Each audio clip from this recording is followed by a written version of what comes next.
The light came first, not as a kindness, but as an incision. It was a mean, miserly light, the color of old blood and rust, slicing horizontally across the vast, sleeping emptiness of the dustfall basin. It found the splintered edges of raw timber, the warped shingles of the main house, the frosted iron of a pump handle. The air itself was thin and cold, holding the desert's overnight chill, carrying no sound but the high, lonely whistle of a hawk circling miles above. Then, the sound. It began beneath the feet, a vibration rather than a noise, a deep, seismic pulse that felt like the earth's own heart skipping a beat. In the master bedroom of the Crowell Ranch, a half-full glass of water on the nightstand trembled, its surface rippling. Silas Crowell was a man who slept heavily, barricaded by wealth, arrogance, and 50,000 acres of land he'd bled others to get. But this sound, it burrowed past his defenses. It was not the familiar, manageable pop of a distant rifle or the lowing of his cattle. This was the sound of a storm, a dry storm, a storm of drums. He sat bolt upright, the fine linen sheets pooling around his thick waist. "What in God's name?" he whispered. The vibration had become a rumble, a low, continuous thunder that was not in the sky, but on the ground. It was the sound of hooves. Not a dozen, not 100. It was the sound of an army. He threw himself from the bed, his bare feet hitting the cold plank floor. He ripped back the heavy curtain, his knuckles white, and he froze. The sight before him was not a storm. It was a reckoning. 300 mounted warriors. They were arranged in a long, silent crescent, perfectly still. Their line stretching from his northern fence line to the edge of the dried-out creek bed to the south. They had enveloped his ranch, his fortress, while he slept. The Sky River people. They were not supposed to be here. They were supposed to be ghosts, a dying problem confined to the high ridges. Yet here they were, leather, fur, and feathers. Horses shifting, snorting steam in the frigid dawn air. But the riders were as immobile as the red rock mesas behind them. Their faces, painted in symbols of ochre and ash, were turned as one toward his house. No one brandished a weapon. No one shouted. They did not have to.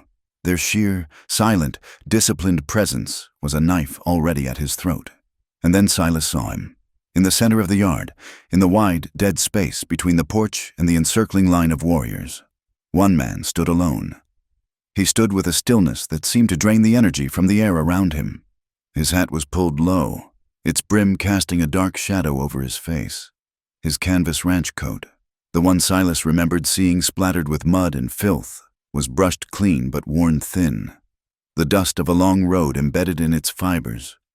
He was not a big man, not like Silas or his boy, Roy, but he stood like he was part of the bedrock, immovable. This was not the Elias Kane that Silas Crowell had ordered humiliated 1 week ago. That man had been desperate, pleading, his eyes full of the shame of a failing rancher. This man, standing alone with 300 silent warriors at his back, was someone else entirely. He was a creature of cold calm, a man who had walked through an inferno and come out carrying the ice. The front door of the ranch house burst open. Roy Crowell, Silas's son, stumbled out, his shirt half-buttoned and his hair wild. He was holding a Winchester, his movements jerky. "Pa, what is it? What's this?" His voice died as he saw the line. His bravado evaporated, leaving only a raw, pale fear. Behind him, Sheriff Boone Harker, his badge pinned crookedly to his suspenders, emerged. Boone was a man whose authority was built on bullying the weak and serving the strong. Now, faced with a strength he could not comprehend, his hand hovered near his holster, a useless, twitching gesture. He scanned the line, his lips dry. "Get back inside, you fool!" Silas snarled at his son, shoving him, but he himself stepped forward. Onto the porch. He had to. To show fear now was to lose everything. He gripped the porch rail, his knuckles matching his son's for paleness.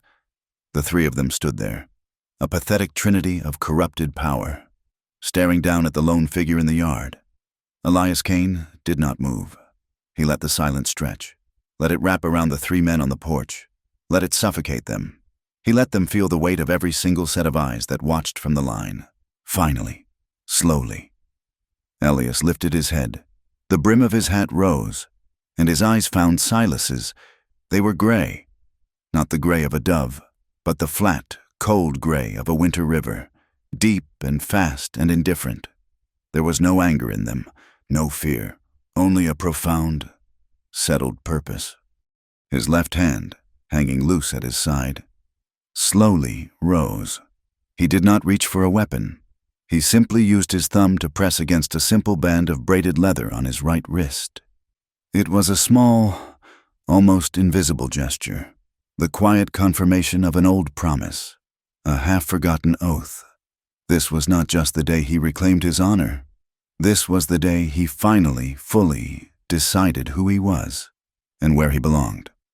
From the silent line of warriors, a single rider detached.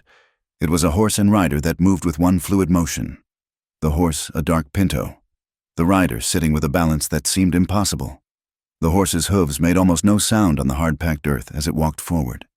Stopping a few feet to Elias's right, it was Maris Lonefeather.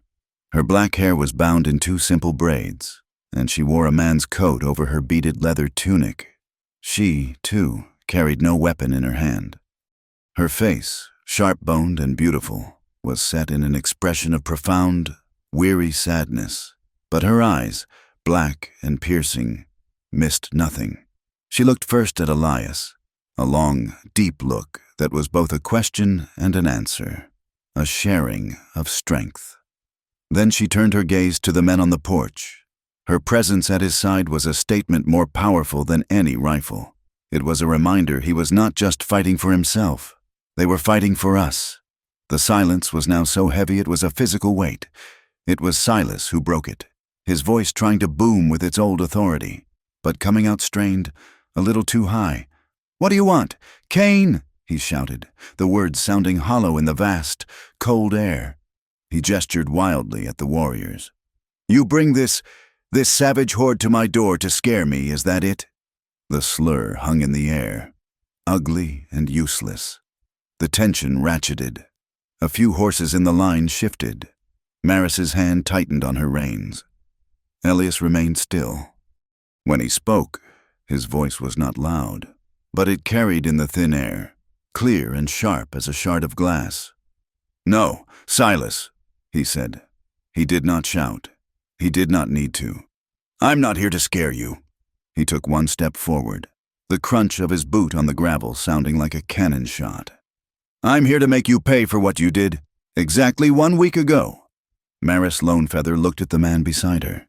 She saw the set of his jaw, the straightness of his spine.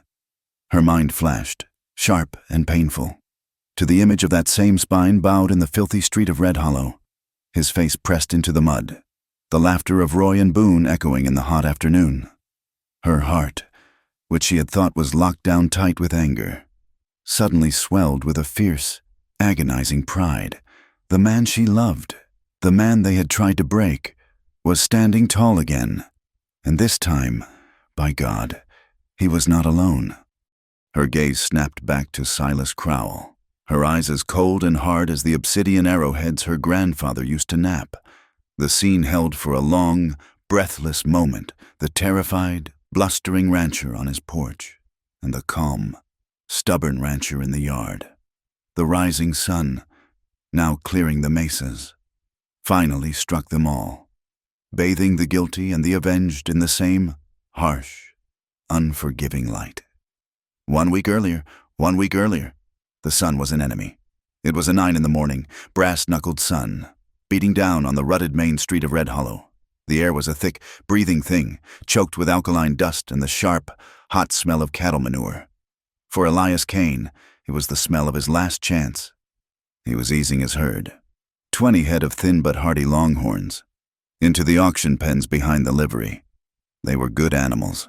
He'd spent the last of his credit on feed to get them through the dry spell, keeping them off the dying grass of his own Twin Lantern ranch. He needed this sale. He needed it bad.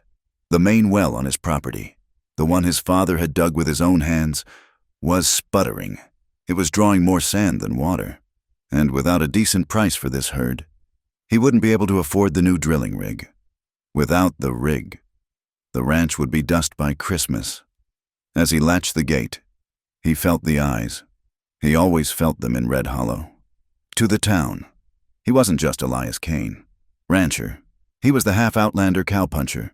His mother, God rest her, had been a good woman, but she had spent 2 years of her youth living with the Sky River people after her family's wagon was lost. She'd come back speaking their language and wearing their beads, and the town never let her, or her son, forget it.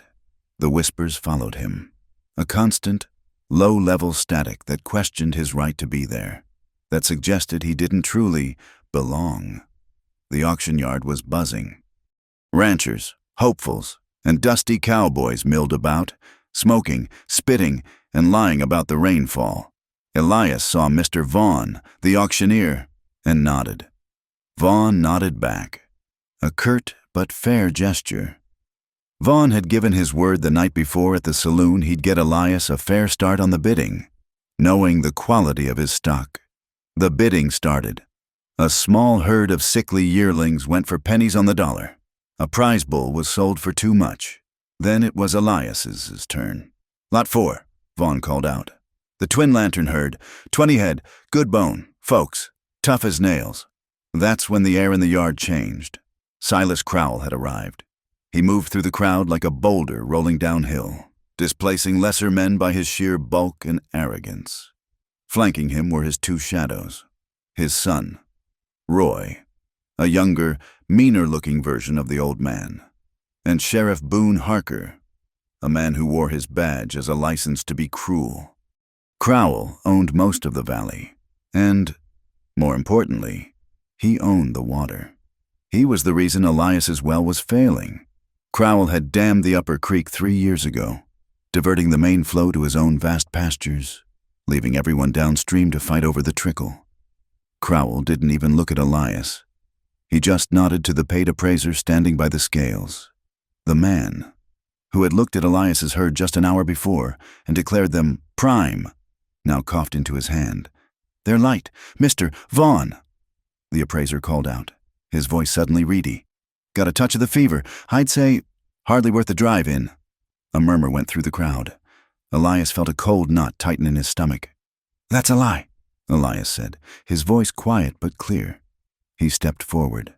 "They weighed out fine this morning. There's not a sick one in the bunch." Silas Crowell turned his head, his small, piggish eyes fixing on Elias. He smiled, a slow, unpleasant spreading of his lips. He nodded to Roy. Elias looked to the auctioneer. "Mr. Vaughn, you gave me your word. You know these animals. Mr. Vaughn, a decent man in a coward's skin." Looked at Elias. Then his eyes flicked over Elias's shoulder, to where Silas Crowell stood, unmoving, arms crossed. Vaughn's face went pale. He licked his lips, his gaze dropping to the manifest in his hands. He raised his gavel. "I see what I see. Kane," Vaughn muttered, his voice flat. "The appraiser calls him light. I'll open the bidding at $10 a head." The crowd went silent. It was a gravedigger's price. It was an insult. It was ruin. $10, Elias said, his voice shaking, not with fear, but with a sudden, cold rage. "That's not even the price of their hides. That's theft." Roy Crowell stepped forward, a smirk on his face. He pushed his hat back, playing to the crowd. "Listen to him, Palm Mister, big rancher." He spat a stream of tobacco juice that landed just inches from Elias's boot. "A man who can't even keep his own well wet, telling us what his bony cows are worth.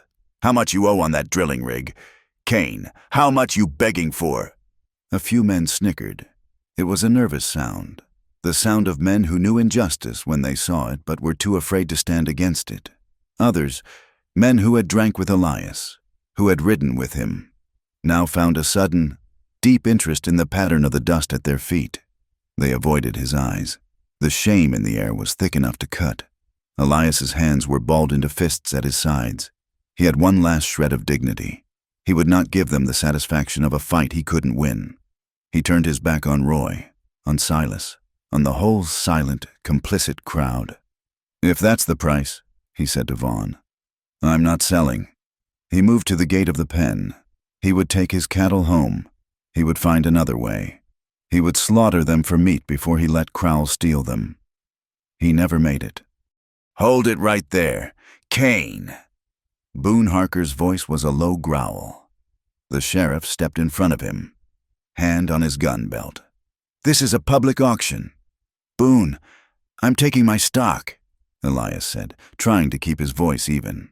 "I think you're disturbing the peace," Harker said, his eyes glinting. "You're questioning the good word of our appraiser, causing a fuss. Seems to me you're a sore loser." "That's not—" Elias didn't see the first punch. He only felt it, a hard, quick jab from Roy that snapped his head back. Before he could recover, Boone grabbed his left arm. Roy grabbed his right, and they dragged him out of the auction yard and into the middle of the main street.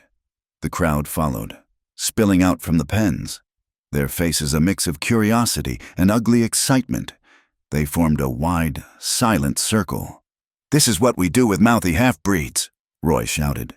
Silas Crowell walked calmly out of the saloon, carrying a wooden bucket. He didn't hurry. He stopped in front of Elias, who was being held firm by the two men. The bucket was full of brownish, murky water, the slop from the saloon's floor, smelling of stale beer, old tobacco, and filth. "You need to cool off, boy," Silas said, and he upended the bucket over Elias's head. The shock of the cold, foul-smelling liquid made Elias gasp. It streamed down his face, into his eyes, drenching his shirt and coat. The crowd roared. It wasn't just laughter.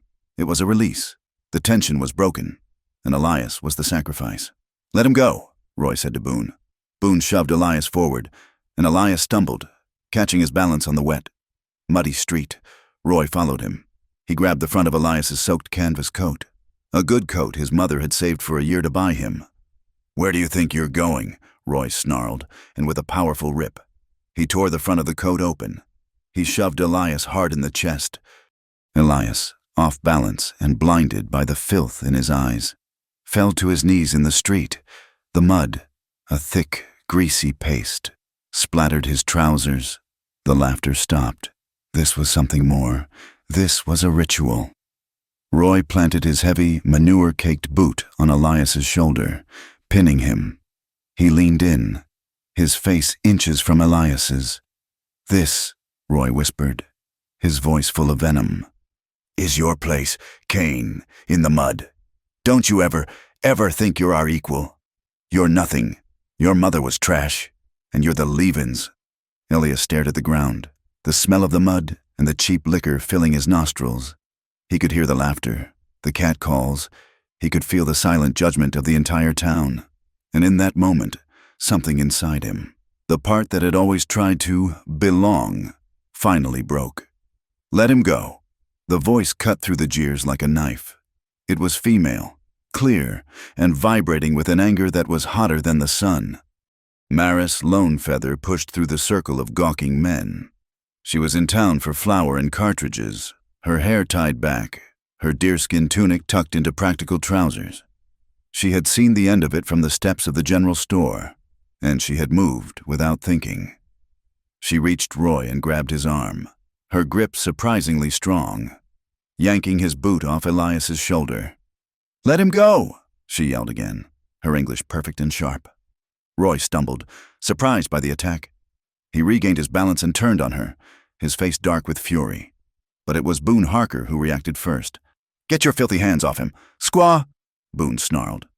He backhanded Maris across the face, a hard, open-palmed slap that sent her reeling back. "This ain't none of your business. Go back to your ridge." Elias saw it. Through the mud and the humiliation, he saw the red mark bloom on Maris's cheek. An animal sound tore from his throat, a sound of pure, unthinking rage. He surged up from the mud. Not a rancher, not a half-outlander, but just a man. And he threw himself at Roy, tackling him around the waist. It was a fool's move. He was soaked, half blind, and off balance. Roy was bigger, and Boone was right there. They were on him in an instant. Boone slammed the butt of his pistol against the side of Elias's head. The world exploded in white-hot pain, and Elias fell back into the mud. "Had enough! Kane!" Roy panted, wiping his mouth. He and Boone grabbed Elias by his ruined coat and his belt. "I know where you can get a good, long drink." They hauled him, half-conscious and bleeding from a cut above his temple, to the horse trough in front of the livery. It was full of dark, stagnant water, green with algae and buzzing with flies, with a final, unified heave. They threw him in. The water was a second, deeper shock. It was freezing cold and foul. He came up sputtering, his hair full of slime, the taste of it in his mouth. Blood from his cut now mixed with the green water. The laughter that time was the worst. It was unrestrained, a full-throated, cruel celebration of his utter defeat. Elias gripped the splintered wooden edge of the trough. He ignored the pain in his head and the roaring in his ears. He pulled himself up, his muscles screaming. He got one arm over the edge, then the other. He hauled his waterlogged body out and collapsed onto the walkway, soaked, bleeding, and defeated. The crowd began to disperse. The show over. Silas Crowell was already heading back to the saloon, laughing with the appraiser. Elias lay there for a moment, the world spinning. When his vision cleared, he saw her. Maris was being held back at the steps of the general store, not by Boone, but by Mrs. Gable, the kind, elderly woman who ran the store. Her hand was on Maris's arm, her face a mask of pity and terror, her mouth forming the silent words. "Don't, child. It's not worth it. They'll kill you." Maris was not struggling. She was standing perfectly still, her hand on the hilt of the knife at her belt. She was staring at Elias. Her eyes, normally so full of life and warmth, were now black, bottomless pools of shared pain, shared shame, and a cold, rising fury that matched his own. Their eyes locked, and in that gaze, something passed between them. It was a promise. This was not the end. He did not retrieve his cattle. He left them in the pen. A silent, final tax paid to Silas Crowell's kingdom of dust. He hauled himself onto his horse, his body a single, unified ache. The water from the trough, cold and foul, streamed from his clothes, puddling on his saddle. His hat was gone, lost in the scuffle. The cut on his temple throbbed in time with the horse's weary walk. He rode out of Red Hollow without looking back. He rode in a straight line, his eyes fixed between his horse's ears. But he could not escape the sound. The laughter followed him, a chorus of invisible crows, cawing from the rooftops, from the hitching posts, from the empty plains themselves. It was in his head, a mocking echo that told him what he already knew. He was nothing, a joke, a half-outlander playing at being a man. Every motion was pain. The wet canvas of his ruined coat chafed his skin. His head felt like it was about to split open, the world tilting slightly with every step the horse took, but the physical pain was a distant thing, a dull background hum beneath the shriek of his humiliation. He had been stripped bare, not of his clothes, but of his standing. In the space of 10 minutes, he had been reduced from a man with a name to a thing in the mud, and the town had watched. His neighbors, men he had shared drinks with, had watched. An hour out of town, the trail dipped and ran alongside the Dustfall Creek, or what was left of it. Elias reined in his horse, the animal sighing, grateful for the pause. He stared at the creek bed. It was a wide, sun-baked scar of cracked mud and bleached stones. He remembered, as a boy, fishing in this very spot with his father. The water had run deep and fast then, cold from the mountains. It had been loud. Now, the only sound was the wind. 3 years ago, Silas Crowell had built his irrigation system upstream, a series of dams and ditches that diverted 90% of the water to his own vast, green pastures, leaving everyone downstream, all the smaller ranches like the Twin Lantern, to wither and die. This dry creek was the true weapon. The insults, the rigged auction, the trough that was all just spectacle. This, the silent, relentless theft of life, was the real crime. He had come to town to fight for the money to dig a well, to escape the trap Crowell had set, and Crowell had simply and easily crushed him for it. He nudged his horse forward. The animal's hooves clicked hollowly on the stones of the dead riverbed. It was dark by the time he reached the Twin Lantern Ranch. The house was a dark, silent box. He didn't bother with it. He rode straight to the barn, the only place that felt like a sanctuary. He slid from the saddle, his knees buckling as his full weight landed. He caught himself against the horse's flank, breathing hard, his head spinning. He unsaddled the horse by feel, his movements automatic. His hands, however, would not stop shaking. He tried to unbuckle a strap, and his fingers fumbled, slick with the last of the trough's slime. A sudden, violent tremor shot up his arm. It was not fear, it was not cold, it was a rage so deep and so powerless that it had nowhere to go. It was a poison backing up in his veins. He finished with the horse, turning it into its stall with a gentle slap on the rump. The animal was the only living thing that had not betrayed him today. He stood in the center of the dark barn, the smell of dry hay and leather filling his nostrils. He was still soaked, still bleeding. The rage finally found a voice. It was a strangled, broken sound, half groan, half sob. He ripped his hat from his head. No, his hat was gone. He had no hat. The thought was absurdly, violently painful. He clenched his fists, the nails digging into his palms, and he threw his head back, but the scream wouldn't come. Instead, he saw his father's old saddle hanging on the wall. He grabbed a nearby bucket and threw it, the metal clanging uselessly against the thick leather. It wasn't enough.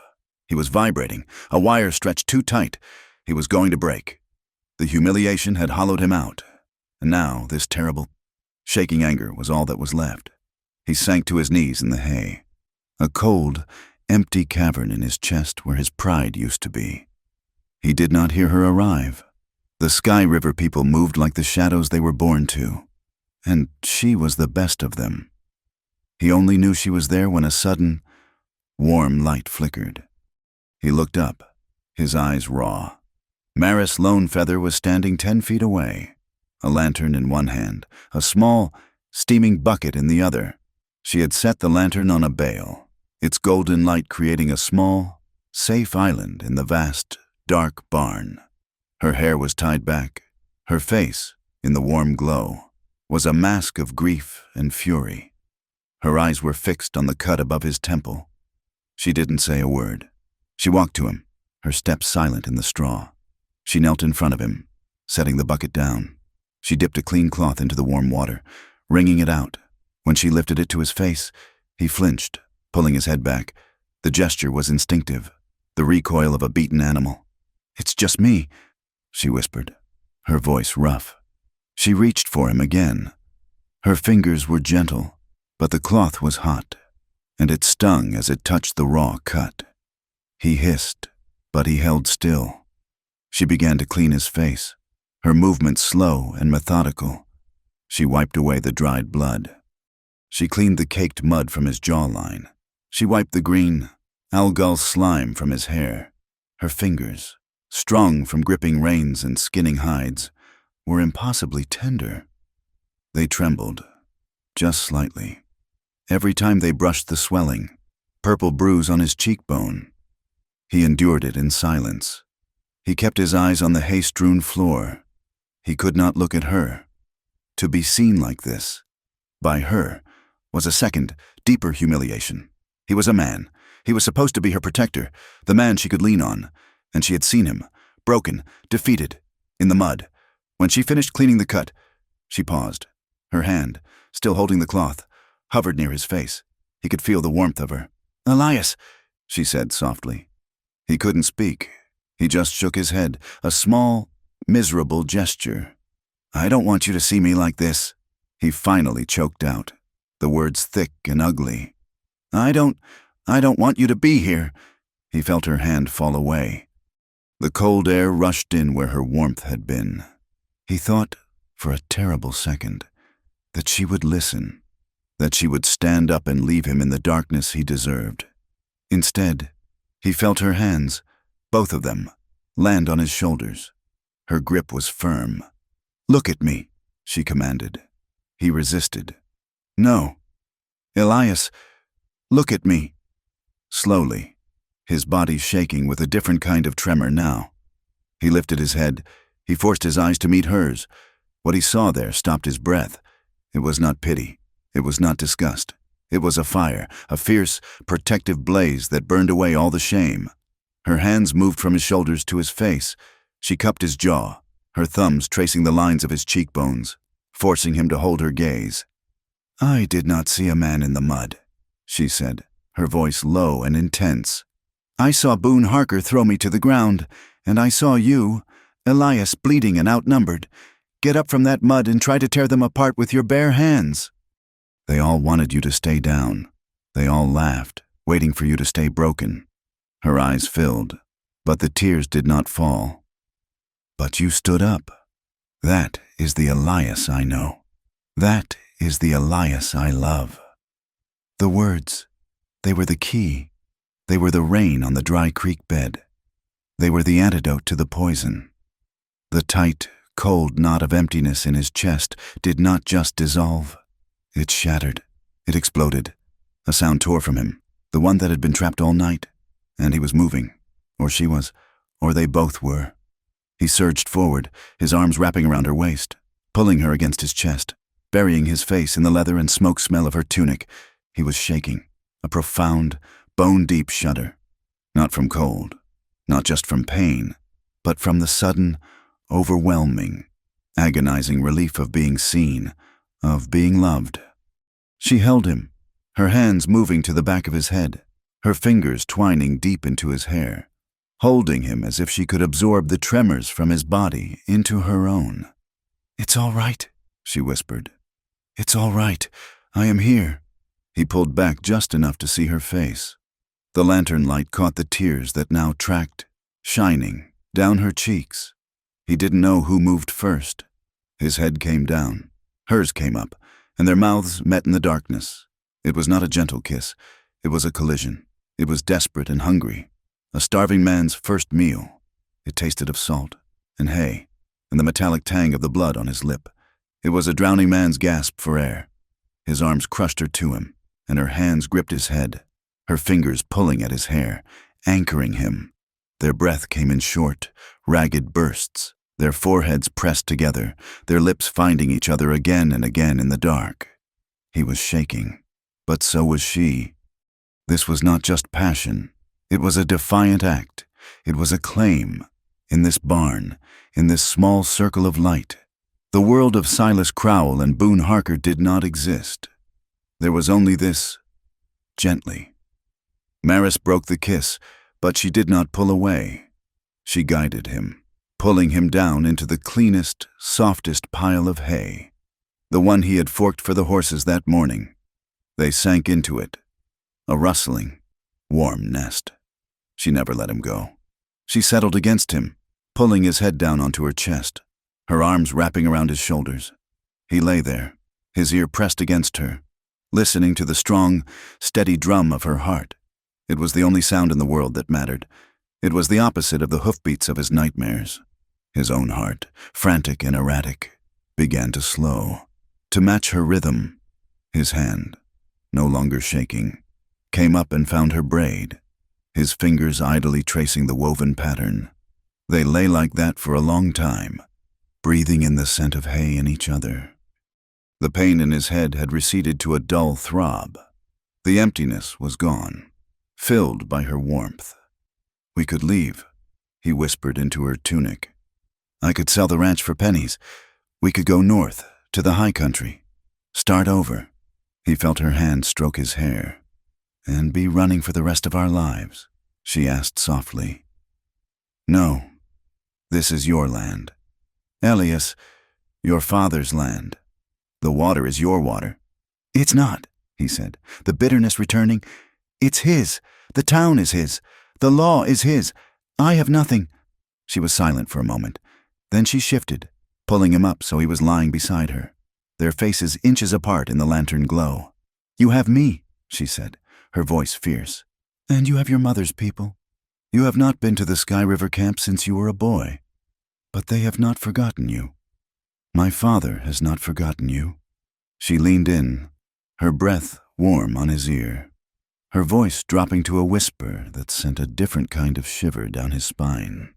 It was a whisper that held the seed of the dawn, of the thunder to come. If you cannot find respect here, Elias, she said, then we will bring the sky to their doorstep. Her words hung in the darkness of the barn, heavy and sharp as a stone axe. We will bring the sky to their doorstep. Elias lay still, listening to the sound of her breathing, the rustle of the hay. His hand, caked with drying mud and blood, moved to his right wrist, beneath the cuff of his ruined shirt. His fingers found the familiar, cracked leather of the armband.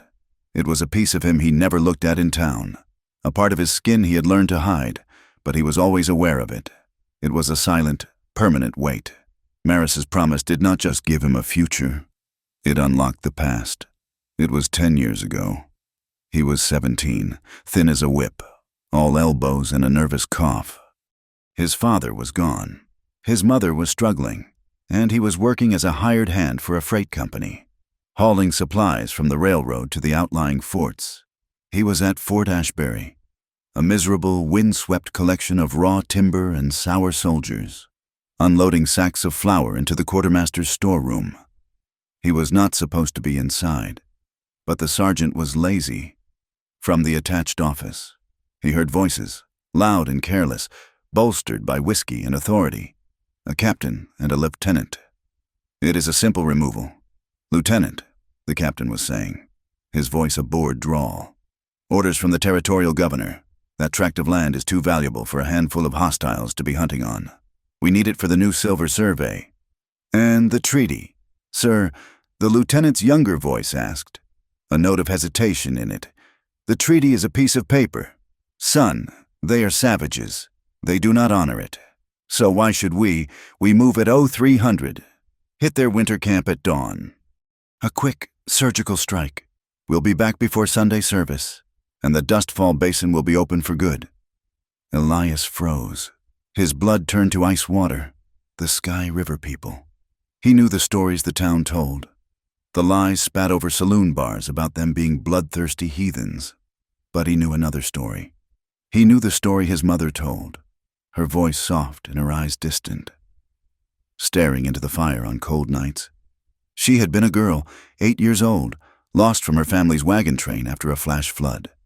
She wandered for 3 days, half dead, before a hunting party from the Sky River found her. They did not harm her. They took her in. They fed her, wrapped her in warm furs, and kept her safe through an entire brutal winter. When spring came, they brought her, healthy and strong, to the edge of Red Hollow and returned her to her stunned family. They are not savages, Elias, she would whisper, her hand on his hair. They are the only people I ever met who knew how to listen to the earth. His mother was dead now, taken by a fever 2 winters past, but her voice was alive in his ears. They are not savages. He finished loading the flour, his heart hammering a sick rhythm against his ribs. He had to warn them, but warning them was not enough. The captain had sounded so certain. A surgical strike. He knew what that meant. He had to stop them. He knew the fort's layout. He knew their routines. He moved through the growing dusk like a ghost. First, the telegraph office, the line that connected the fort to the governor, to the wider world. He found the wire, thick and taut, humming with its own importance. He used his freight knife, a sharp, heavy blade, and sawed through it. The snap of the cut wire was the loudest sound he had ever heard. Second, the horse line. The cavalry mounts were picketed behind the barracks, a long, impressive line of army-bred strength. He did not try to steal them. He just needed chaos. He moved along the line, his knife flashing, cutting 2 of the main picket ropes.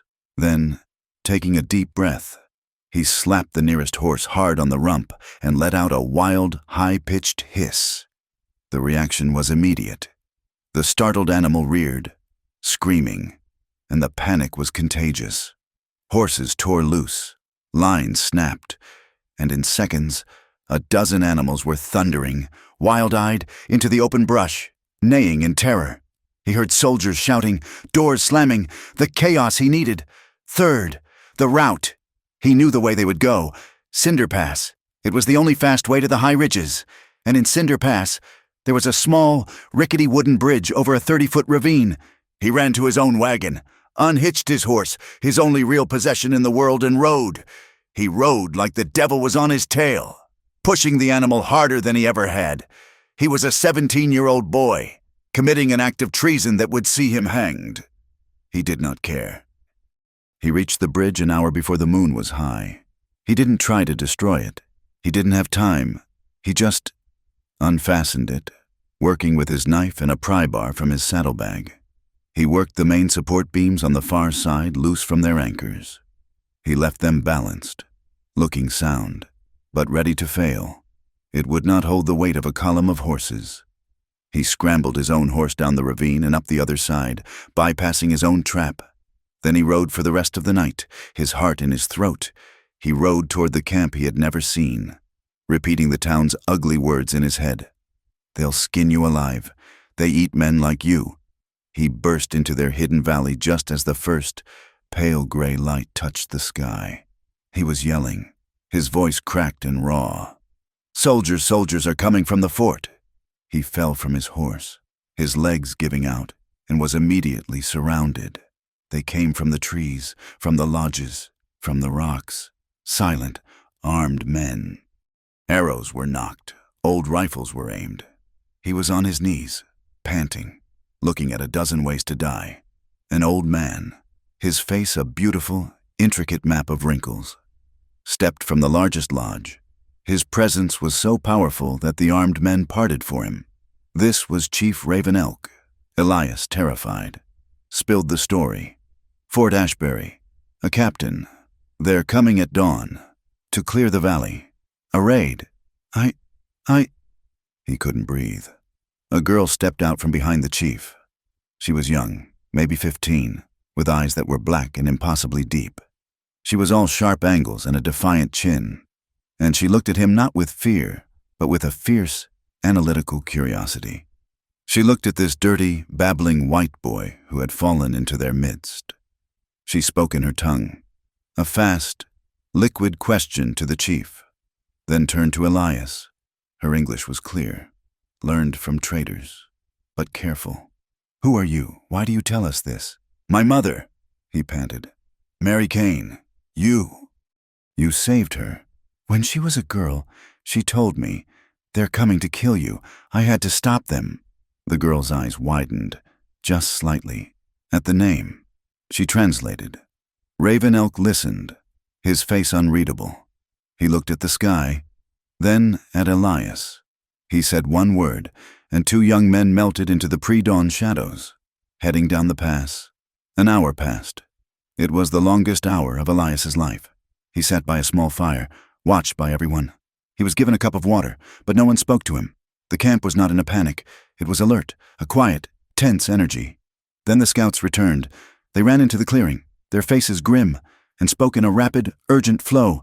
The girl, Maris, listened, and as she did, her face changed.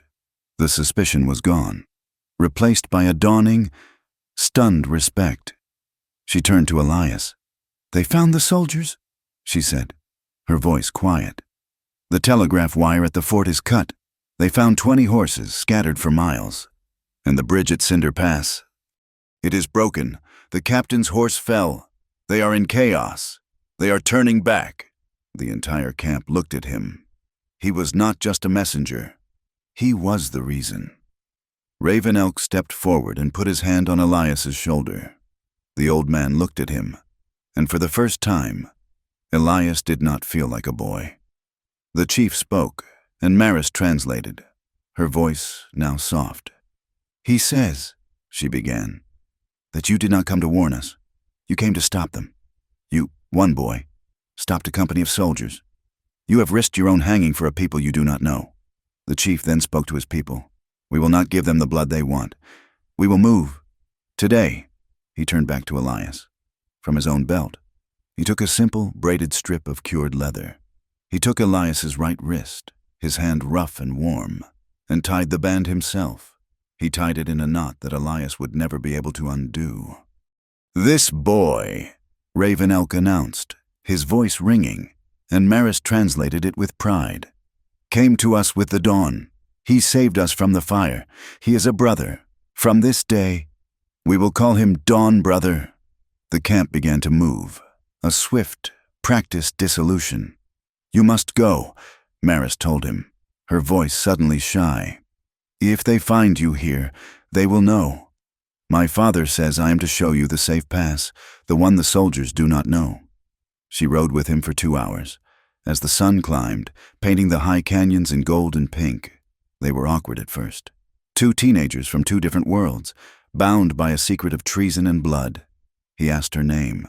"Maris." She asked his. "Elias." They talked about his horse, which she admired. They talked about the mountains, which he feared and she loved. He told her his mother's story, the one he had only ever heard by the fire. She told him his mother's Sky River name, Woman Who Waited for Spring. By the time she pointed him toward the lowlands, the sun was high and warm. The terror of the night was gone, replaced by something new, something he had no name for, a connection. He did not see her for another year. But the next summer, when he was driving his first small herd of cattle to the high grass near the ridges, he saw her, a lone rider on a pinto, watching him from a hilltop. She rode down. He shared the jerky he had. She shared the dried berries she had. They sat by a stream and talked. They laughed. It became their ritual. Every few months for 10 years. The meetings grew from friendship into something quiet and deep and essential. They watched the awkward, shy teenagers fade, replaced by a man and a woman who carried the same secret. He knew Raven Elk watched. The chief never interfered. But Elias felt his eyes, Maris told him, years later. What her father had said to her one evening, as he watched her staring down at the lights of Red Hollow. "He is a good man, that Dawn brother of yours," Raven Elk had said, his voice sad. "But he is caught between 2 worlds. Daughter, he is not one of them, and he is not one of us. He lives on a line that the world is trying to erase. Be careful. They will either pull him to our side, or they will tear him in 2. In the darkness of the barn, Elias felt the armband, smooth and worn as his own skin. Maris was breathing deeply beside him, her body a solid, warm line of trust. Raven Elk had been right. They had tried.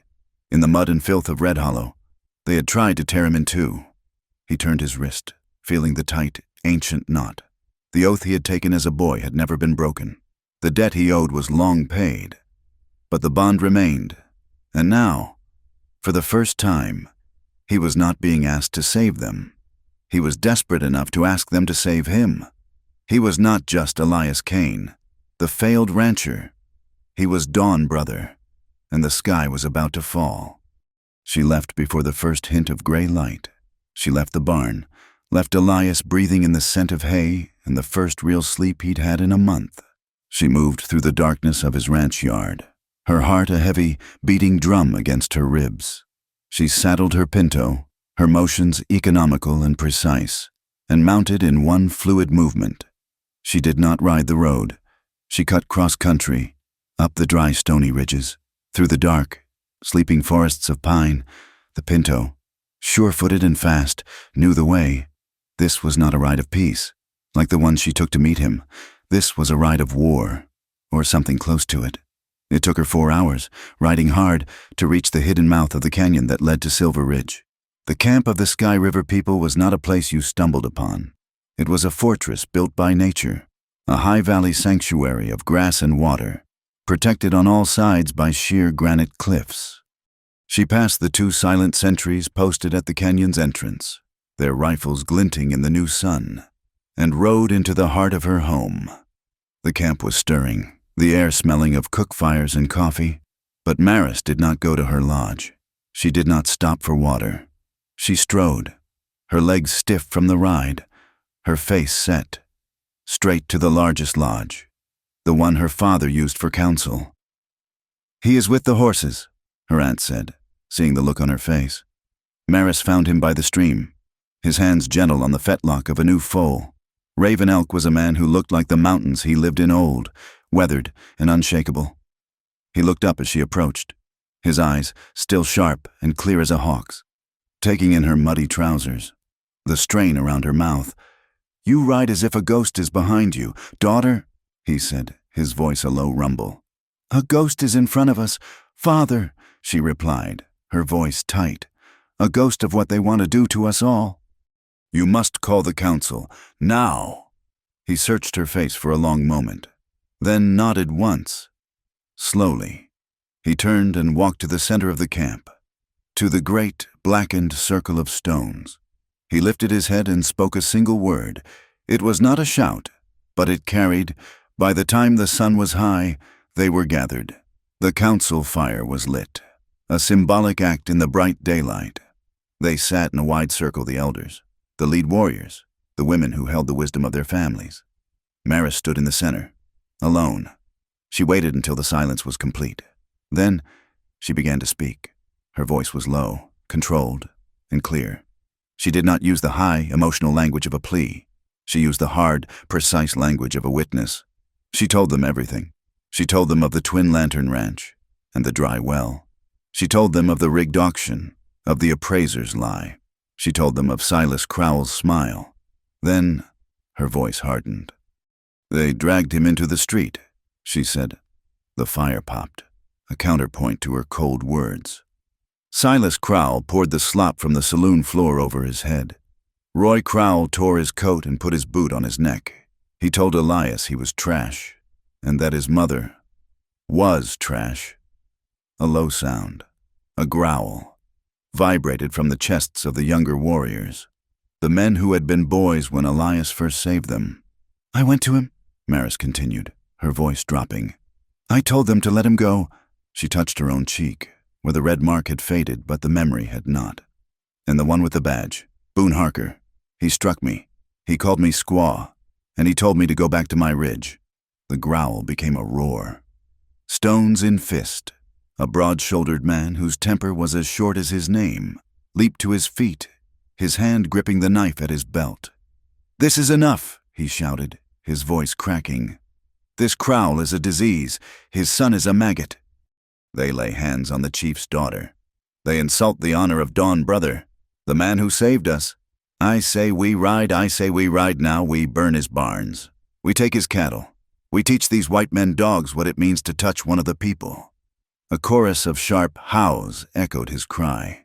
Half a dozen younger men were on their feet, their faces contorted with an eagerness for righteous violence. Then another voice, thin and dry as old parchment, cut through the air. "And then we die." She who remembers, the oldest woman in the tribe, her face blind but her eyes seeing farther than anyone's, spoke from her seat by the fire. She did not stand. She did not need to. "You are a child. Stones in fist," she said, her voice shaking with an ancient weariness. "You speak with a hot heart. And when the barns are ash, what comes next? You take his cattle. He sends for the blue-coat soldiers.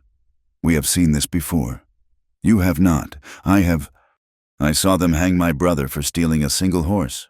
I saw them burn our winter camp in the Stone Valley. And we lost 50 people for burning a white man's fence." Her blind eyes turned toward the young warriors. "You are so eager to die. But who will you take with you? Our children, our mothers. We are not strong enough to fight their world. We are only strong enough to hide from it." The young men sat down, the fire in their eyes doused by her cold, hard truth. The fear of the elders was a palpable thing, a chill that settled over the council. They had lost too much. They had been beaten back. From the plains to the valleys, from the valleys to these high, cold rocks. They had nothing left to trade, nothing left to lose, except their lives, into this heavy, hopeless silence. Raven Elk finally moved. He had been staring at the fire, his face a granite mask. Now, he lifted his head. He did not look at the warriors. He did not look at the elders. He looked at his daughter. "Maris," he said, and his quiet voice silenced every cricket in the grass. You have brought a heavy stone to this council, and you speak with a fire in your throat. He held her gaze. This man, Dawn brother, he is important to you. It was not a question. It was a statement, laid bare for the entire tribe to see. The air was electric. Maris felt the heat rise in her own face, but she did not look away. So I ask you, daughter, Raven Elk continued, his voice soft but relentless, are you asking the Sky River people to risk their lives, to risk their children, to risk this last piece of land, for the honor of one man? This was the test, the knife point. He was asking her to choose, her love or her people. He was forcing her to make it political. Maris took a deep breath. She felt the eyes of her entire world on her. She could not lie, and she would not flinch. Yes, she said, her voice clear and strong. He is important to me. I will not hide that from my father or my people. She saw Stones in Fist look down, disappointed. She saw She Who Remembers shake her head. But that, Maris continued, her voice rising, is not why I am here. That is not why I ask. She turned from her father and walked the circle, looking each elder, each warrior, in the eye. I do not ask for my love. I ask for our debt. I ask you to remember a night 10 years ago, when the Bluecoats were coming to this very camp to slaughter us. Who rode through the dark, who cut the wire, who broke the bridge. A boy, a white boy, who risked a rope to save a people he did not even know. She stopped in front of Stones in Fist. He did not ask for cattle. He did not ask for land. He did not ask for anything. She turned to She Who Remembers. And why did they do this to him? Why did they humiliate him? Because he is poor, yes, but it is more. It is because of us. He is the half-outlander. His mother lived with us. He wears our mark on his arm. When Boone Harker struck me, he called me squaw. When Roy Crowell put his boot on Elias, he called him half-breed. They were not just humiliating a man. They were trying to kill the part of him that is us. She was back in the center, her arms outstretched. They hate him for the same reason they hate us, because we are still here, because we will not break. If they can do this to him, in the open, and we do nothing, then we are telling them they are right. We are telling them that our friends are worthless. We are telling them that we are worthless. This is not about one man's honor, she cried, her voice ringing off the cliffs. This is about our honor. This is about our right to draw breath in this valley. We cannot hide forever. They have brought the war to our friend. We must bring the truth to them. The circle was silent. Maris was breathing hard. Her speech finished. She Who Remembers was the first to speak. She nodded, a slow, creaking motion. The girl's words have weight, she said. I have seen this Dawn brother. He comes to the high grass. He never carries a rifle. He has never lied to us. He has never taken. He is not like the others. The debate was over. All eyes turned to Raven Elk. The chief stood up. He was a tall man, and he seemed to draw strength from the earth. He walked to the fire and looked into the flames. For 30 years, he said, I have led our people in retreat. I have given up the plains. I have given up the valleys. I have watched the white man's disease and his whiskey and his lies eat our people, and I have done it to keep us alive. I have chosen fear, because war meant an end. He turned, his shadow falling long across the council. My daughter is right, and the elders are right. This is the circle we are trapped in. He looked at Stones in Fist. You speak of war. War is a fire that burns the man who starts it. We will not start a war. He looked at She Who Remembers. You speak of fear. Fear is a cage that a man builds for himself. We will no longer live in a cage. He raised his hand, and his voice became a proclamation.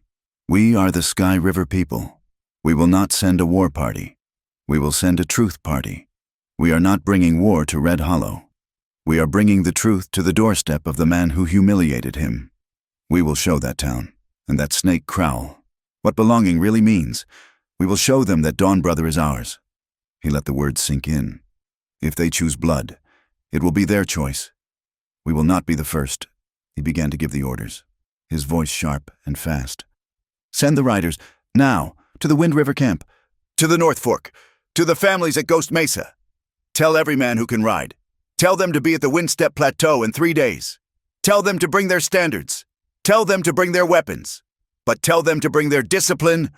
We ride as one. We ride for truth. His eyes found Maris. You brought this word. Daughter, you will ride at the front. You will be the bridge between 2 worlds. You will speak for him, and you will speak for us. Do not fail either. It was a blessing, a promotion, and a terrible, heavy burden. As the sun began to dip, the first riders left the camp. They did not ride in a wild horde, but in small, purposeful groups of 2 and 3, melting into the landscape, their ponies' hooves wrapped in cloth to silence their passing. They were the messengers, the blood calling to the blood. Maris stood on the edge of the ridge, watching them go. The dust they raised was a faint, red mist in the setting sun. She turned, looking down at the dark, sprawling shadow of the dustfall basin far below. Red Hollow was a pinprick of light, a place that had no idea of the storm that was gathering. The 2 worlds were about to collide, and she, Maris Lonefeather, had just lit the fuse. While Maris rode for the high ridges, a different fire was kindled in Elias. It was a cold, bitter flame, the last flicker of a belief he had been raised with, the belief that the law, the town, the white world, had rules, that they were fair. He spent the 2 days of her absence trying to prove that belief. First, he went to the church. He was not a religious man, but he respected Reverend Matthews, a man with kind eyes and a nervous habit of wringing his hands. Elias found him sweeping the porch of the small, white-steepled building. Reverend, Elias said, his voice hoarse. He had cleaned himself, but the bruise on his jaw was a deep, ugly purple. Elias, my son, the Reverend said, his hands immediately starting their anxious dance. A terrible thing. What happened? A terrible thing. Then you'll be a witness, Elias said, relief making him dizzy. You saw it. Reverend Matthews stopped sweeping. He looked, not at Elias, but at the large 2-story house that sat on the hill overlooking the town. Silas Crowell's house. I saw a disturbance. Elias, a public disagreement. Reverend, I was on my knees in the mud. He poured filth on me. That's not a disagreement. That's a crime. The Reverend's gaze dropped to the splintered porch. Mr. Crowell owns the land this church is built on. Elias, he is a generous benefactor to our parish. His son, Roy, he has a wild streak, but he is young. I cannot be drawn into a personal feud. A feud. Elias felt the coldness returning. He is stealing my water. He stole my cattle. He tried to steal my dignity. This is not a feud. This is a war. I will pray for you, my son, the Reverend said, turning back to his sweeping, his hands wringing the handle of the broom. I will pray for guidance for us all. The first door had closed. He went to the saloon. Sully, the proprietor, was a man who usually had a kind word. He had been there, polishing glasses, not 20 feet from where Elias was thrown in the trough. Elias found him in the same spot, the saloon empty in the mid-morning light. Sully, Elias said. Sully put his rag down. He looked ashamed. Elias, I'm sorry for what you went through. It was a black mark on the town. Then you'll tell that to Judge Albright. You'll be my witness. Sully's face, normally open and ruddy, closed down. I can't, Elias. You can't, or you won't. Look, Sully said, leaning across the bar, his voice a low whisper. Boone Harker was in here not an hour ago. He didn't say anything. He just sat, watched me, had a drink. Then he said, "It's a hot day. Sully, best to keep things clean. Keep the flies off. I've got a license to keep. I've got a family. I can't put my neck in Crowell's noose. You, of all people, should understand that." Elias stared at the man. So that's it. He owns the church. He owns the law. And he owns the saloon. Sully looked away. I'll do this for you. Elias, I won't say I didn't see it. I'll be in the cellar. I'll be deaf and dumb. I won't lie for him. That's the best I can do. The second door closed. He had one last chance. The law itself. He rode to the county courthouse, a small, dusty clapboard building that sagged to the left. Judge Albright was an old man, appointed from the east, and was rumored to be fair, if weak. Elias walked in, his borrowed hat in his hand. The judge was alone, shuffling papers under a cloud of pipe smoke. "Mr. Kane," the judge said, not looking up. "I was wondering if I'd be seeing you." A spark of hope. "Sir, then you've heard I'm here to file a complaint. For assault. For theft by coercion at the auction. For—" The judge held up a hand. He finally looked at Elias, his eyes weary. "A complaint. That's ambitious, because Mr. Silas Crowell, he was in here yesterday?" Elias's stomach dropped. "What?" "He filed a complaint," the judge said, his voice flat, as if reading a grocery list. "Against you. Against me. He did, for disturbing the peace. Public affray. And, let me see." He squinted at the paper. "Ah, yes. Threatening a public official. That being Sheriff Harker, according to the sworn, notarized statements of Mr. Crowell, Mr. Roy Crowell, and the sheriff himself. You were dissatisfied with the price of your cattle. You started a brawl. You struck Mr. Roy Crowell. And you had to be. Subdued for your own safety and the safety of the public. They were just restraining a violent man. It's all right here. All legal." Elias felt the floor drop out from under him. The trap was perfect. He was not the victim. He was the criminal. "That's a lie," Elias whispered, his voice shaking. "Sir, that is a goddamned lie." "It is a lie I can do nothing about," the judge said, leaning back. "It is his word, his son's word, and the word of the law. Against yours. You have no witnesses. You have no standing. You are, as of this document, a man with a pending criminal charge." He leaned forward, his voice dropping. "Son, listen to me. I've been a judge for 20 years. I know a stacked deck when I see one. You can't win. He owns this valley. Go home. Sell your ranch. Go somewhere else. There is no justice for you in Red Hollow." The third door did not just close. It was bolted, barred, and set on fire. Elias walked out of the courthouse into the blinding sun. He was no longer a citizen. He was a fugitive.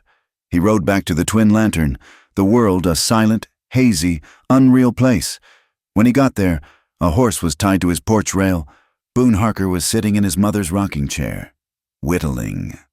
"Afternoon, Kane," Harker said, not getting up.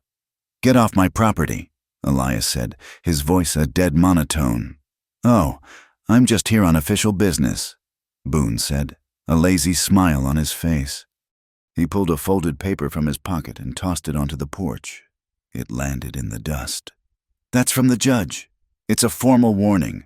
You are to cease and desist all harassing actions against the Crowell family.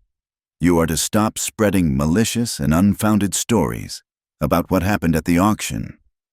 Boone stood up, letting the wood shavings fall from his lap. He was a big man, and he stepped into Elias's personal space, his shadow falling over him. "This is the paper," Boone said, his voice now a low, vicious growl. "But I'm here to give you the real message." He tapped Elias on the chest, hard, with one thick finger. "You are done. You keep your mouth shut. You don't go to the church. You don't go to the saloon. You don't go to the judge. You stay here, on this pile of dirt, and you die slow. You say one more word about this, and I will come back. Not with a paper, but with irons, and I will drag you to the county jail, and we will lose the key. Do you understand me, boy?"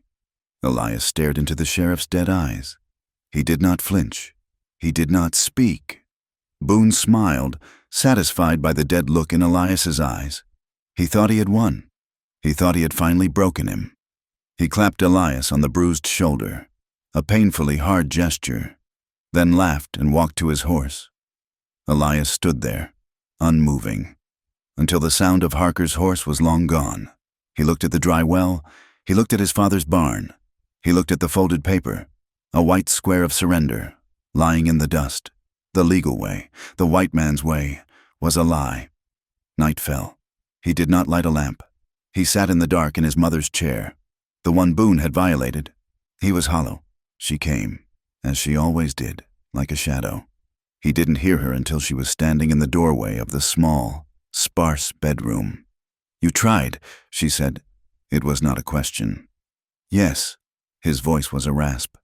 "Every door is locked. They filed papers on me. Maris, They made me the criminal." She nodded. She had expected this. She came into the room, lighting the single candle on his nightstand. The small flame pushed back the darkness, revealing her face. It was tired, but alive. "I have news," she said. "The riders were fast. The word has spread to all the families. They are gathering at the Windstep Plateau." She took his hand. Her palm was warm, and it sent a jolt of life through his cold skin. "They wait for your word. Elias, nearly 300 warriors. They will come if you ask, and—" She squeezed his hand. "If you tell me to stop, if you say the risk is too great, I will ride back tonight, and I will tell them to go home. It is your choice, your life, your war. No one will blame you." He looked at her, the woman who had crossed a world for him. He looked at the paper on the floor. He heard Boone's laugh. He saw the green slime in the horse trough. He heard his mother's voice. "They are the only people who listen to the earth." "Risk," he said, a bitter laugh escaping him. "What risk? My ranch. It's already dead. My name. They've already stolen it. My freedom. They just served me the papers for my own cage." He stood up, his body aching, but a new, terrible energy flowing through him. "If I stay silent, I'm just the half-outlander they let live here. I'm not a man. I'm just a ghost they haven't bothered to bury." He walked to the window and looked out at the black, empty land. "They're waiting for my word," he said, turning back to her. His eyes, in the candlelight, were no longer hollow. They were cold, and they were clear. "Then they will have it." The air in the room changed. The decision was made. The die was cast. This was the moment before the battle. The last, quiet breath. She came to him. And this time it was not the gentle comfort of the barn. This was something deeper, something more desperate. This was a farewell, and a promise. She put her hands on his face, her palms rough and warm. He wrapped his arms around her waist, pulling her tight against him, his face burying in her hair. He breathed in the scent of pine smoke, and horse, and the clean, wild smell that was just her. His hands gripped her back, as if to prove she was real, that this one true thing in his life had not been taken from them. This was not comfort. It was a claiming. She pulled his head up, and their lips met. The kiss was not the frantic, desperate crash in the hay. This was slow and deep, and it was meant to last. It was a kiss that was trying to memorize. His hand moved from her back to the nape of her neck, his fingers twining in her hair, holding her. Her hands clutched his shirt, his shoulders, as if he were a man on the edge of a cliff and she was the only thing holding him. They did not need words. Their breath mingled, short, sharp, and then deepening. He guided her to the edge of the simple bed, and they sank down, still holding each other, still fully dressed, still locked in an embrace that was about sealing a pact with their very souls. A thin wool blanket lay at the foot of the bed, and he pulled it around their shoulders, a small fortress against the night, against the world. He rested his forehead against hers. He could feel her pulse, or maybe it was his own, hammering where their bodies touched. "If this goes wrong," he whispered, his voice breaking, "if I don't see you, after the sun comes up, Maris, you have to know, you're the only thing that was ever real. I love you more than this land." She pulled back just enough to see his eyes. Her own were shining, black and brilliant. "Shh," she whispered. She placed her hand flat on his chest, right over his heart, feeling the strong, steady beat. "I will not remember you, Elias, because I will be with you. Maris, no. If there's shooting, I will ride at the front," she said, her voice fierce and absolute, silencing him. I am the chief's daughter. I am the bridge. When they look at us, at the 300, the first thing they will see is not an army. It will be a woman, standing by her man. Let them see what they are truly fighting. He had no answer for that. He could only pull her closer, his heart feeling like it would burst from his chest with the sheer, agonizing weight of his love for her. They stayed like that, two people under one blanket, two worlds about to collide, holding the last moments of peace they would know. An hour before dawn, she stirred. I must go, she whispered. I have to ride ahead, to be with my father when they see your signal. He nodded. He did not want to let her go. He kissed her one last time, quick and hard. A brand. Be safe, he said. You too, Dawn brother, she replied, and she was gone. As silently as she had come, Elias was alone in the small house. He stood for a long moment, the quiet ringing in his ears. He was no longer a victim. He was a man who had made a choice. He walked to the small shed behind his house, where he kept his father's old tools from a dusty rafter. He took down a bundle he had prepared years ago, a lesson from the Sky River people he had never thought he would use. It was a torch, tightly wrapped, the pine cone core soaked in resin and oil. He walked to the small rise behind his porch, the one that faced the high, dark line of the Windstep Plateau. He struck a match. The flame was a small, brave, yellow spark. He touched it to the torch. It did not just catch. It exploded. A bright, searing, white-hot ball of light erupted into the pre-dawn blackness. A man-made star, sending a plume of thick, oily smoke straight up into the sky. He held it high, his arm steady, the bruise on his face illuminated, his eyes fixed on the distant, silent mountains. He was a man holding a sun. He was no longer hiding. He was accepting. The message was sent.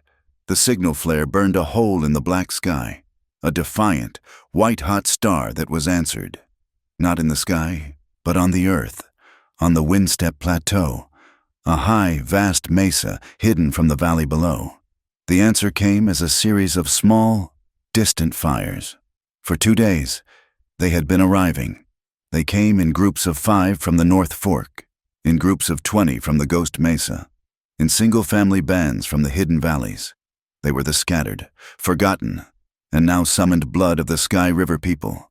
By the 3rd night, the plateau was a city of shadow and horses. It was a sea of them, 300 warriors. It was a number that had not been seen together in a generation. They were a living history. Old men with faces like cracked leather carried the feathered lances and buffalo hide shields of their grandfathers. Young men, their hair cut short in the white man's style, carried new, gleaming Winchester repeaters and .44 caliber revolvers bought or traded for in distant towns. They wore buckskin, but they also wore denim trousers and old cavalry coats. But they all wore the mark, a single blue and white feather tied in their hair, on their horses, or to their rifle stocks, the symbol of the Sky River.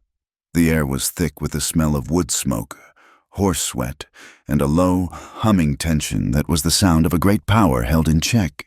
Into this world, Elias rode. He came not as a savior, but as a petitioner. He rode his one horse with its worn-out saddle, up the secret, winding trail Maris had shown him. As he emerged onto the plateau, the hum of the camp stopped. 300 faces, 300 pairs of eyes, turned to watch him. The lone white man, the half-outlander, walking into the heart of the power he had summoned. He was a man caught between 2 worlds, and for a moment, he belonged to neither. He saw the suspicion in the eyes of the men from the far valleys, men who had only known white men as enemies. But he also saw, from the men of Raven Elk's band, the ones who knew his story, a slow, deep nod of respect. Maris was there, waiting for him. She did not run to him, did not embrace him. Here, she was a chief's daughter, a leader. She simply stood, her presence a silent shield, and motioned for him to follow. She led him to the central fire, where the elders and lead warriors were gathered. Raven Elk sat unmoving, his gaze on the flames. "Father," Maris said, her voice formal. "Dawn, brother, has come." Elias stepped into the ring of light. He was just a man, his clothes still showing the faint stains of the trough, the bruise on his face a painful purple-yellow. He felt small and poor and dangerously out of place. Raven Elk rose to his feet. He turned to the gathered 300, who had pressed in, forming a vast, silent circle in the darkness.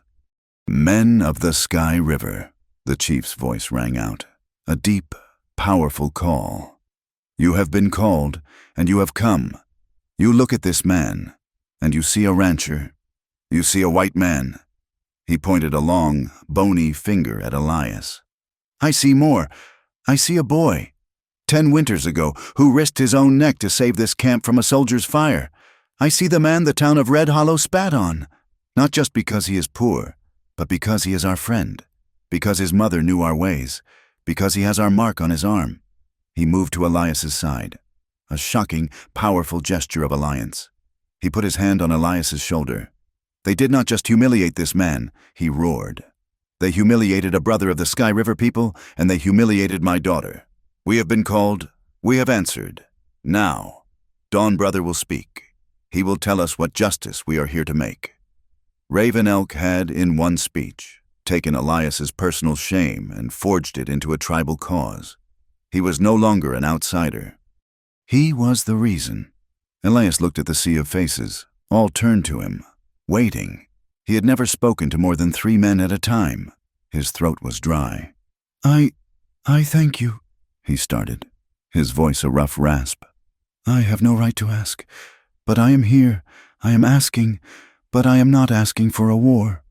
He took a breath, finding his footing. "I am not asking for blood. If we ride in and burn, as they would, we become them. We become the savages they call us, and we will lose. The soldiers will come.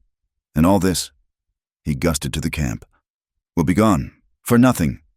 He looked at Raven Elk. "I am asking for something harder. I am asking for discipline. My plan, it is not to kill Silas Crowell. It is to kill his power." He knelt and picked up a stick. In the dirt, in the firelight, he drew the map of Red Hollow. "The source of his power," Elias said, "is the town's silence. They are afraid of him, so we must show them something they fear more. And that is the truth. We will not ride in shooting. We will not even ride in yelling. We will ride in silent. We will be an army of ghosts, and we will force Silas and his son and Boone Harker to tell the entire town what they did in the same street where they did it." A voice growled from the front line.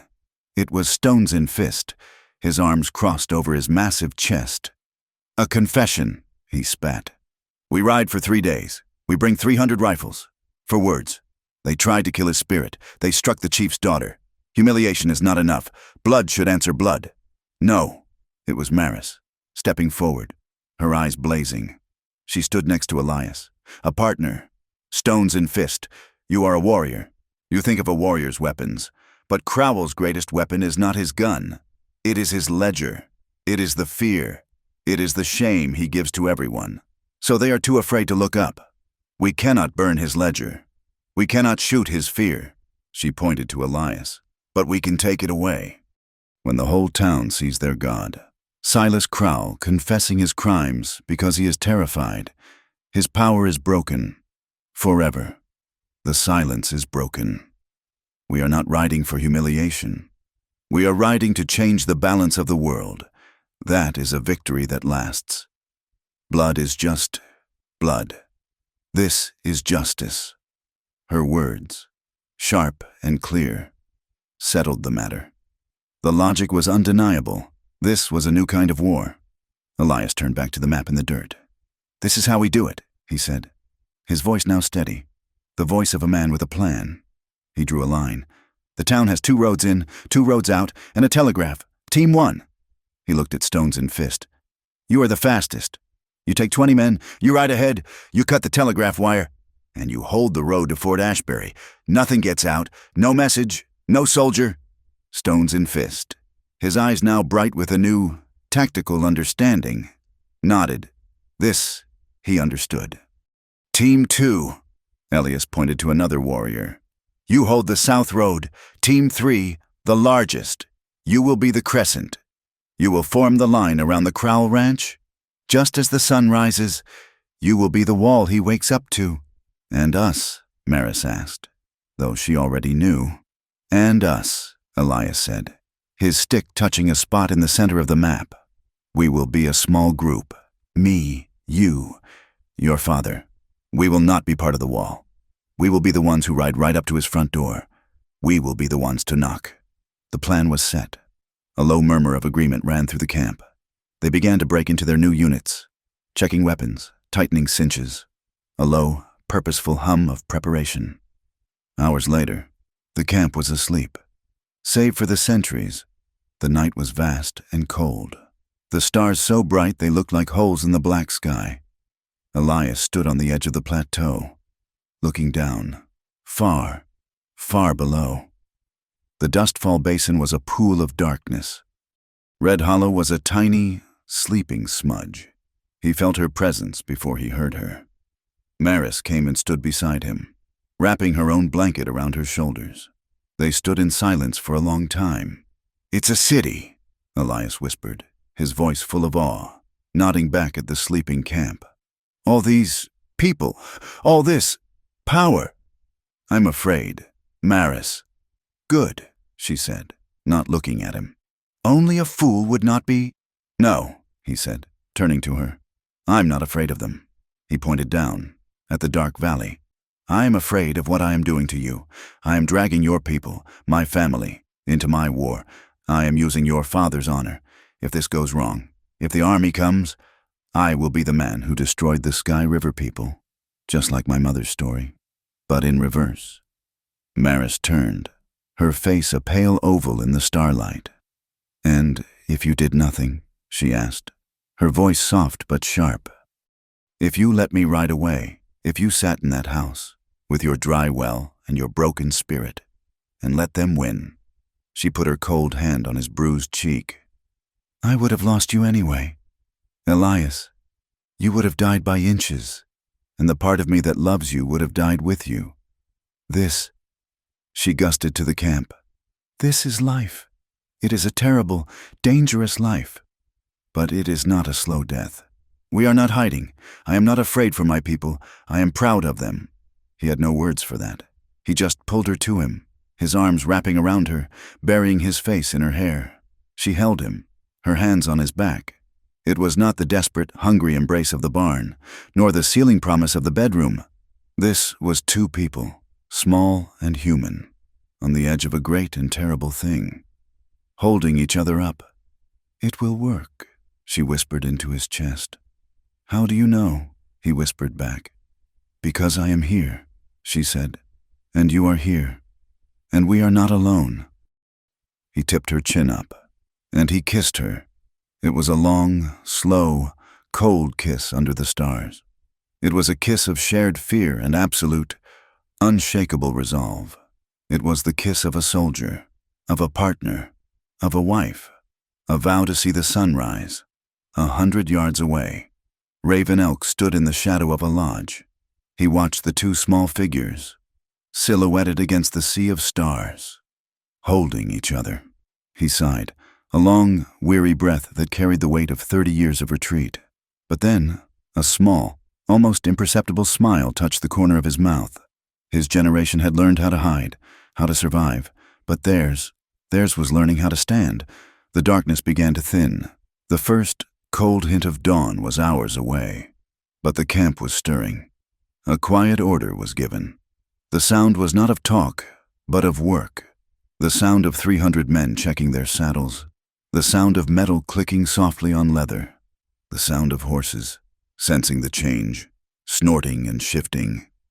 Elias walked to his own horse. It looked small and mean next to the strong, fast pintos of the warriors. But it was his. He checked the cinch, pulling it tight. He put his foot in the stirrup and swung his leg over. He sat his horse, a man alone, and then, all around him, in the deep, pre-dawn darkness, he heard the sound of 300 other men swinging into their saddles. He was no longer a man alone. He was the first drop of a storm. This was the dawn of judgment. It did not come gently. The 300 warriors moved down from the Windstep Plateau not as a horde, but as a river. A great, silent, three-pronged flow of men and horses. They split into their assigned teams, moving with a disciplined speed that was more terrifying than any war cry. The main force, the Great Crescent, aimed for the Crowell Ranch. The other two, smaller and faster, aimed for the arteries of the town.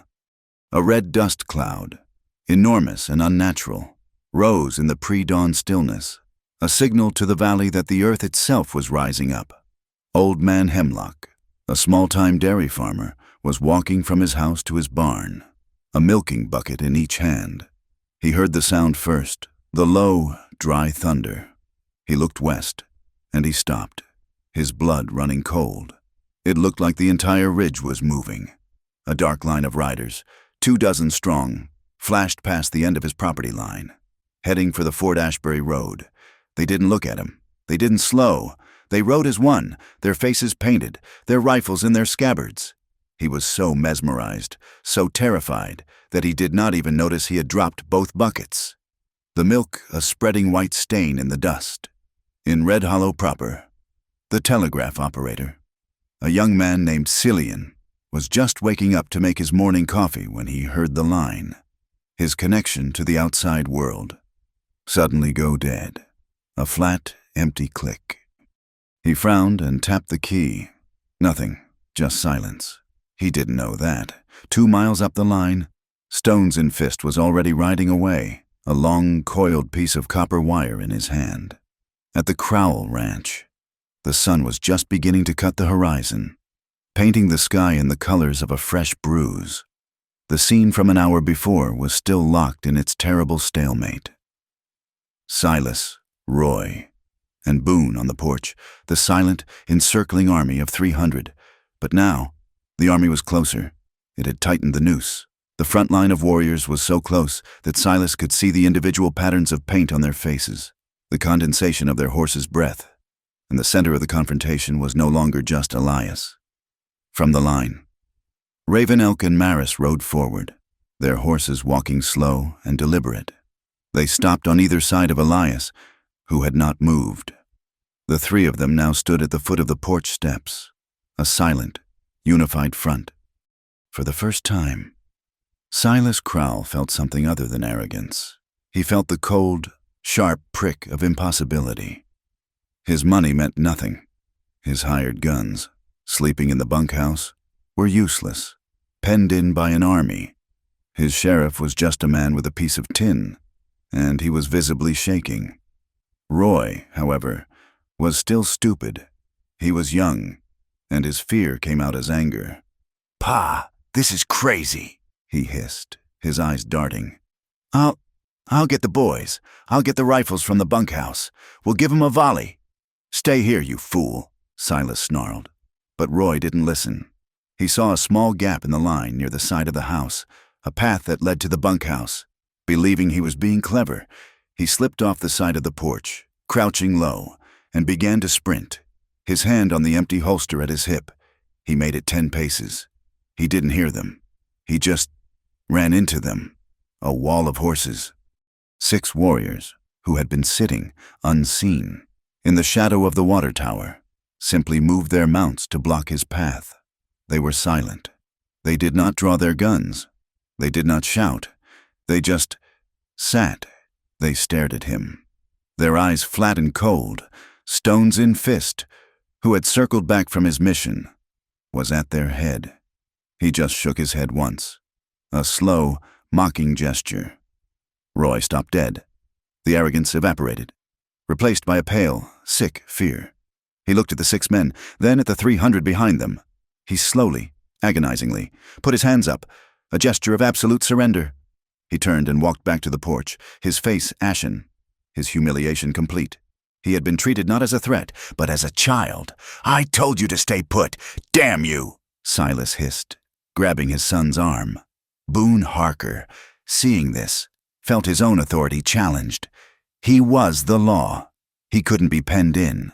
This was a moment for a display of power. He had to do something. "Ooh. This is an unlawful assembly," he shouted, his voice cracking. "In the name of the law." He let his hand drop, fast, for the revolver at his hip. It was a reflex, the move that had terrified drunks and cowed ranchers for 10 years. He never cleared the leather. Thwack! The sound was sharp, a violent spit of wood. Boone froze, his hand convulsing on the handle of his gun. He looked down. An arrow, black-feathered and steel-tipped, was buried deep in the porch board, not 1 inch from the toe of his boot. It was quivering, a live, angry thing. He looked up, his eyes wild with terror. Maris was sitting on her horse, her gaze level and cold. Her bow was not in her hand. The arrow had come from the line, from 100 men at once. But it was her voice that cut the silence. "The first bullet fired will not come from us. Sheriff," she said, her voice clear and carrying. "The choice is yours." Boone Harker stared at the arrow. He stared at Maris. He looked at the 300 warriors, all watching him, all waiting. He slowly, very, very slowly, took his hand from his gun. He raised it, palm up, empty. "No choice," he stammered. He backed up, pressing himself against the wall of the house. He was done. Elias looked up at Silas. The games were over. It was Raven Elk who spoke. His voice was not the shout of a warrior. It was the calm, deep voice of a man who held all the cards. "You will come with us. Silas Crowell," he said. "I will not," Silas blustered, but his voice was thin. "This is my land. You have no right. This is an insurrection. I'll have the army on you by noon." "The wire is cut." "Silas," Elias said, his voice flat. "The road to Fort Ashbury is blocked. No one is coming. You, your son, and your sheriff, you are going to ride with us." "Ride where? What is this?" "You are going to ride to Red Hollow," Raven Elk stated. "You will stand in the main street, the place where you tried to break this man. And you will tell the truth."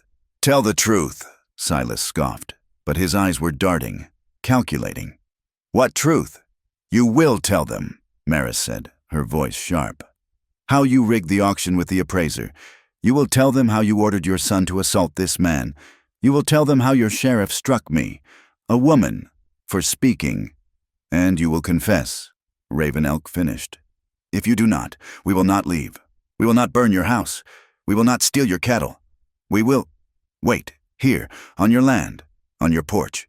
We will be here when you wake, and when you sleep. This valley will stop. Silas, until you speak, and the town will watch," Elias added. His voice low. "The people you've been choking for 10 years. They have to see, they have to hear, and if they still choose to be silent, that's a choice they will have to live with." Silas Crowell looked at the three of them.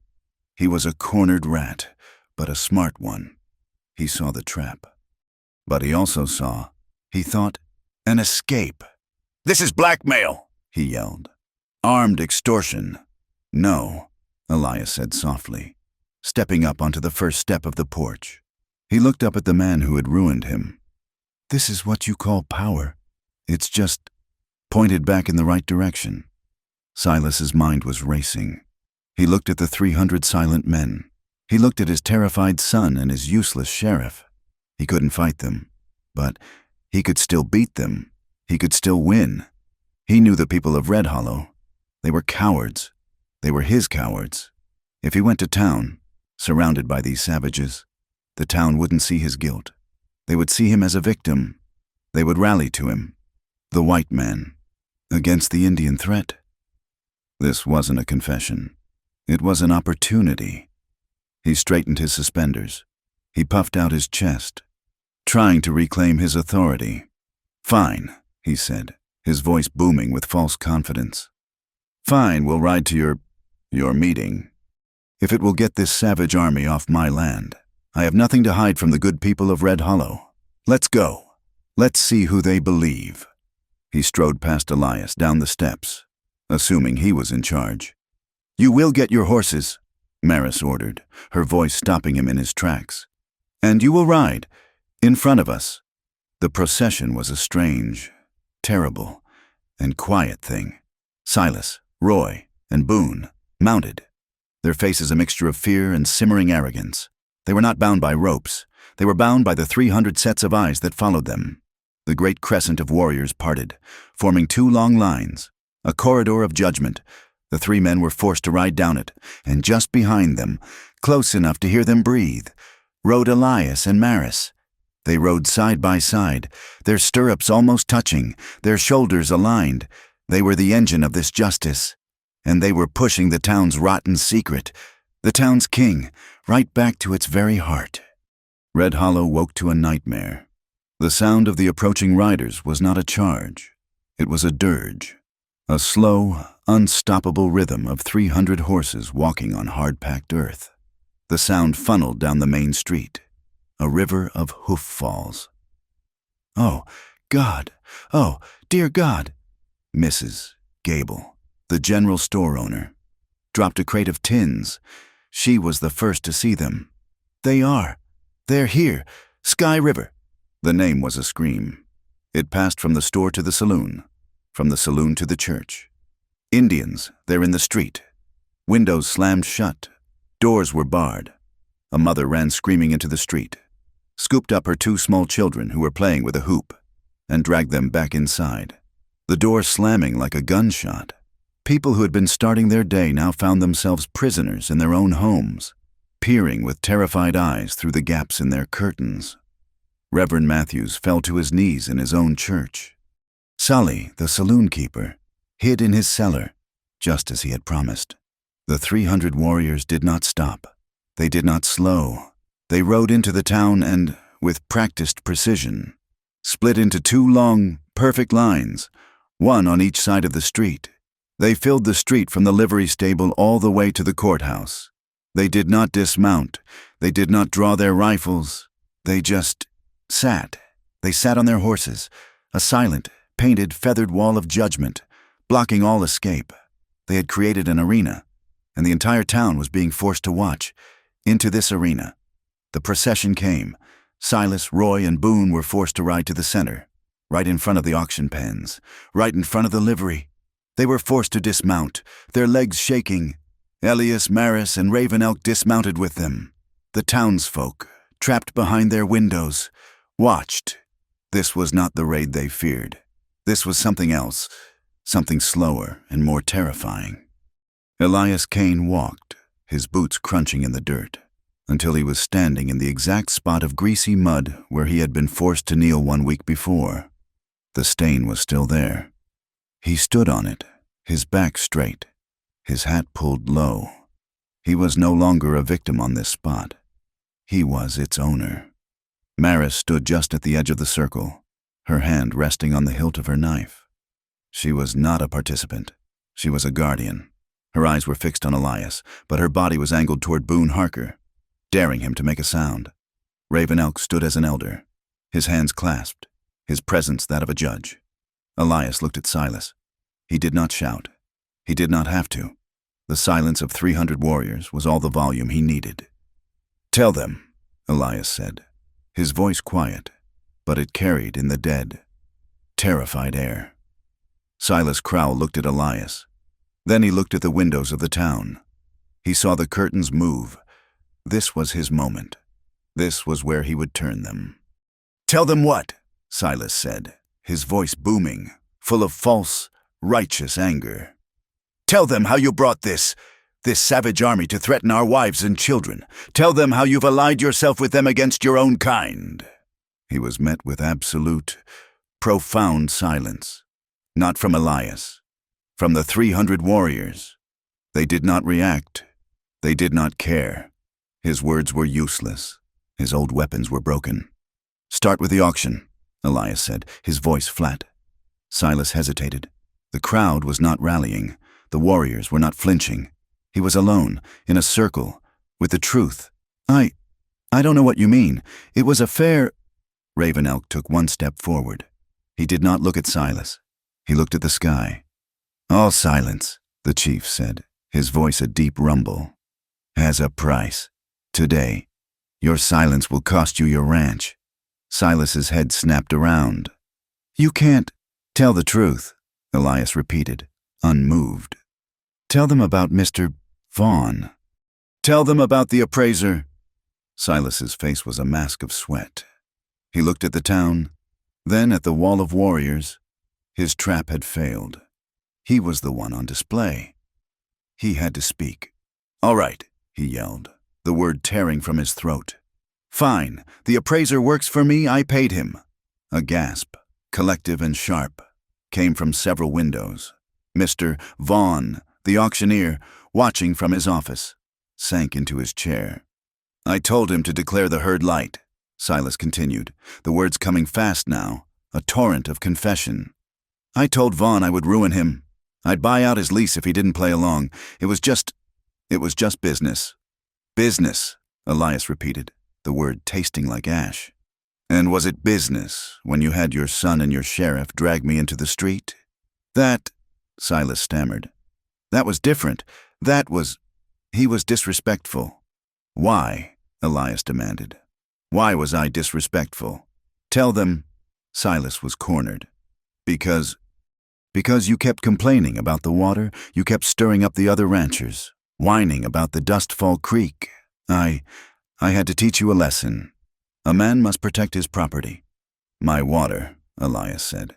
You had to teach me a lesson for complaining about you stealing my water. The truth was out. It hung in the air, ugly and undeniable. Elias turned his cold, gray eyes on Roy. Your turn. I ain't got nothing to say, Roy sneered, though his voice was shaking. Tell them, Maris's voice cut in, sharp as obsidian. About me. Tell them what you did when a woman told you to stop. Roy looked at her. He remembered her face, and for a second, his old arrogance returned. I pushed her.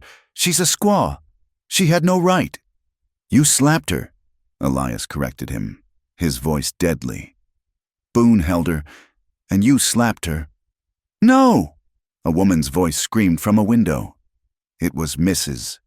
Gable, her face white. She had been the one to hold Maris back. That's not what happened. Boone slapped her. The sheriff. He hit her. Boone Harker, who had been trying to fade into the building, went rigid. The town was turning. He hit a woman, another voice whispered, loud in the silence. Inside their homes, women looked at their husbands, who were suddenly unable to meet their gaze. They had all been victims of Boone's authority, of Roy's playfulness, of Silas's business.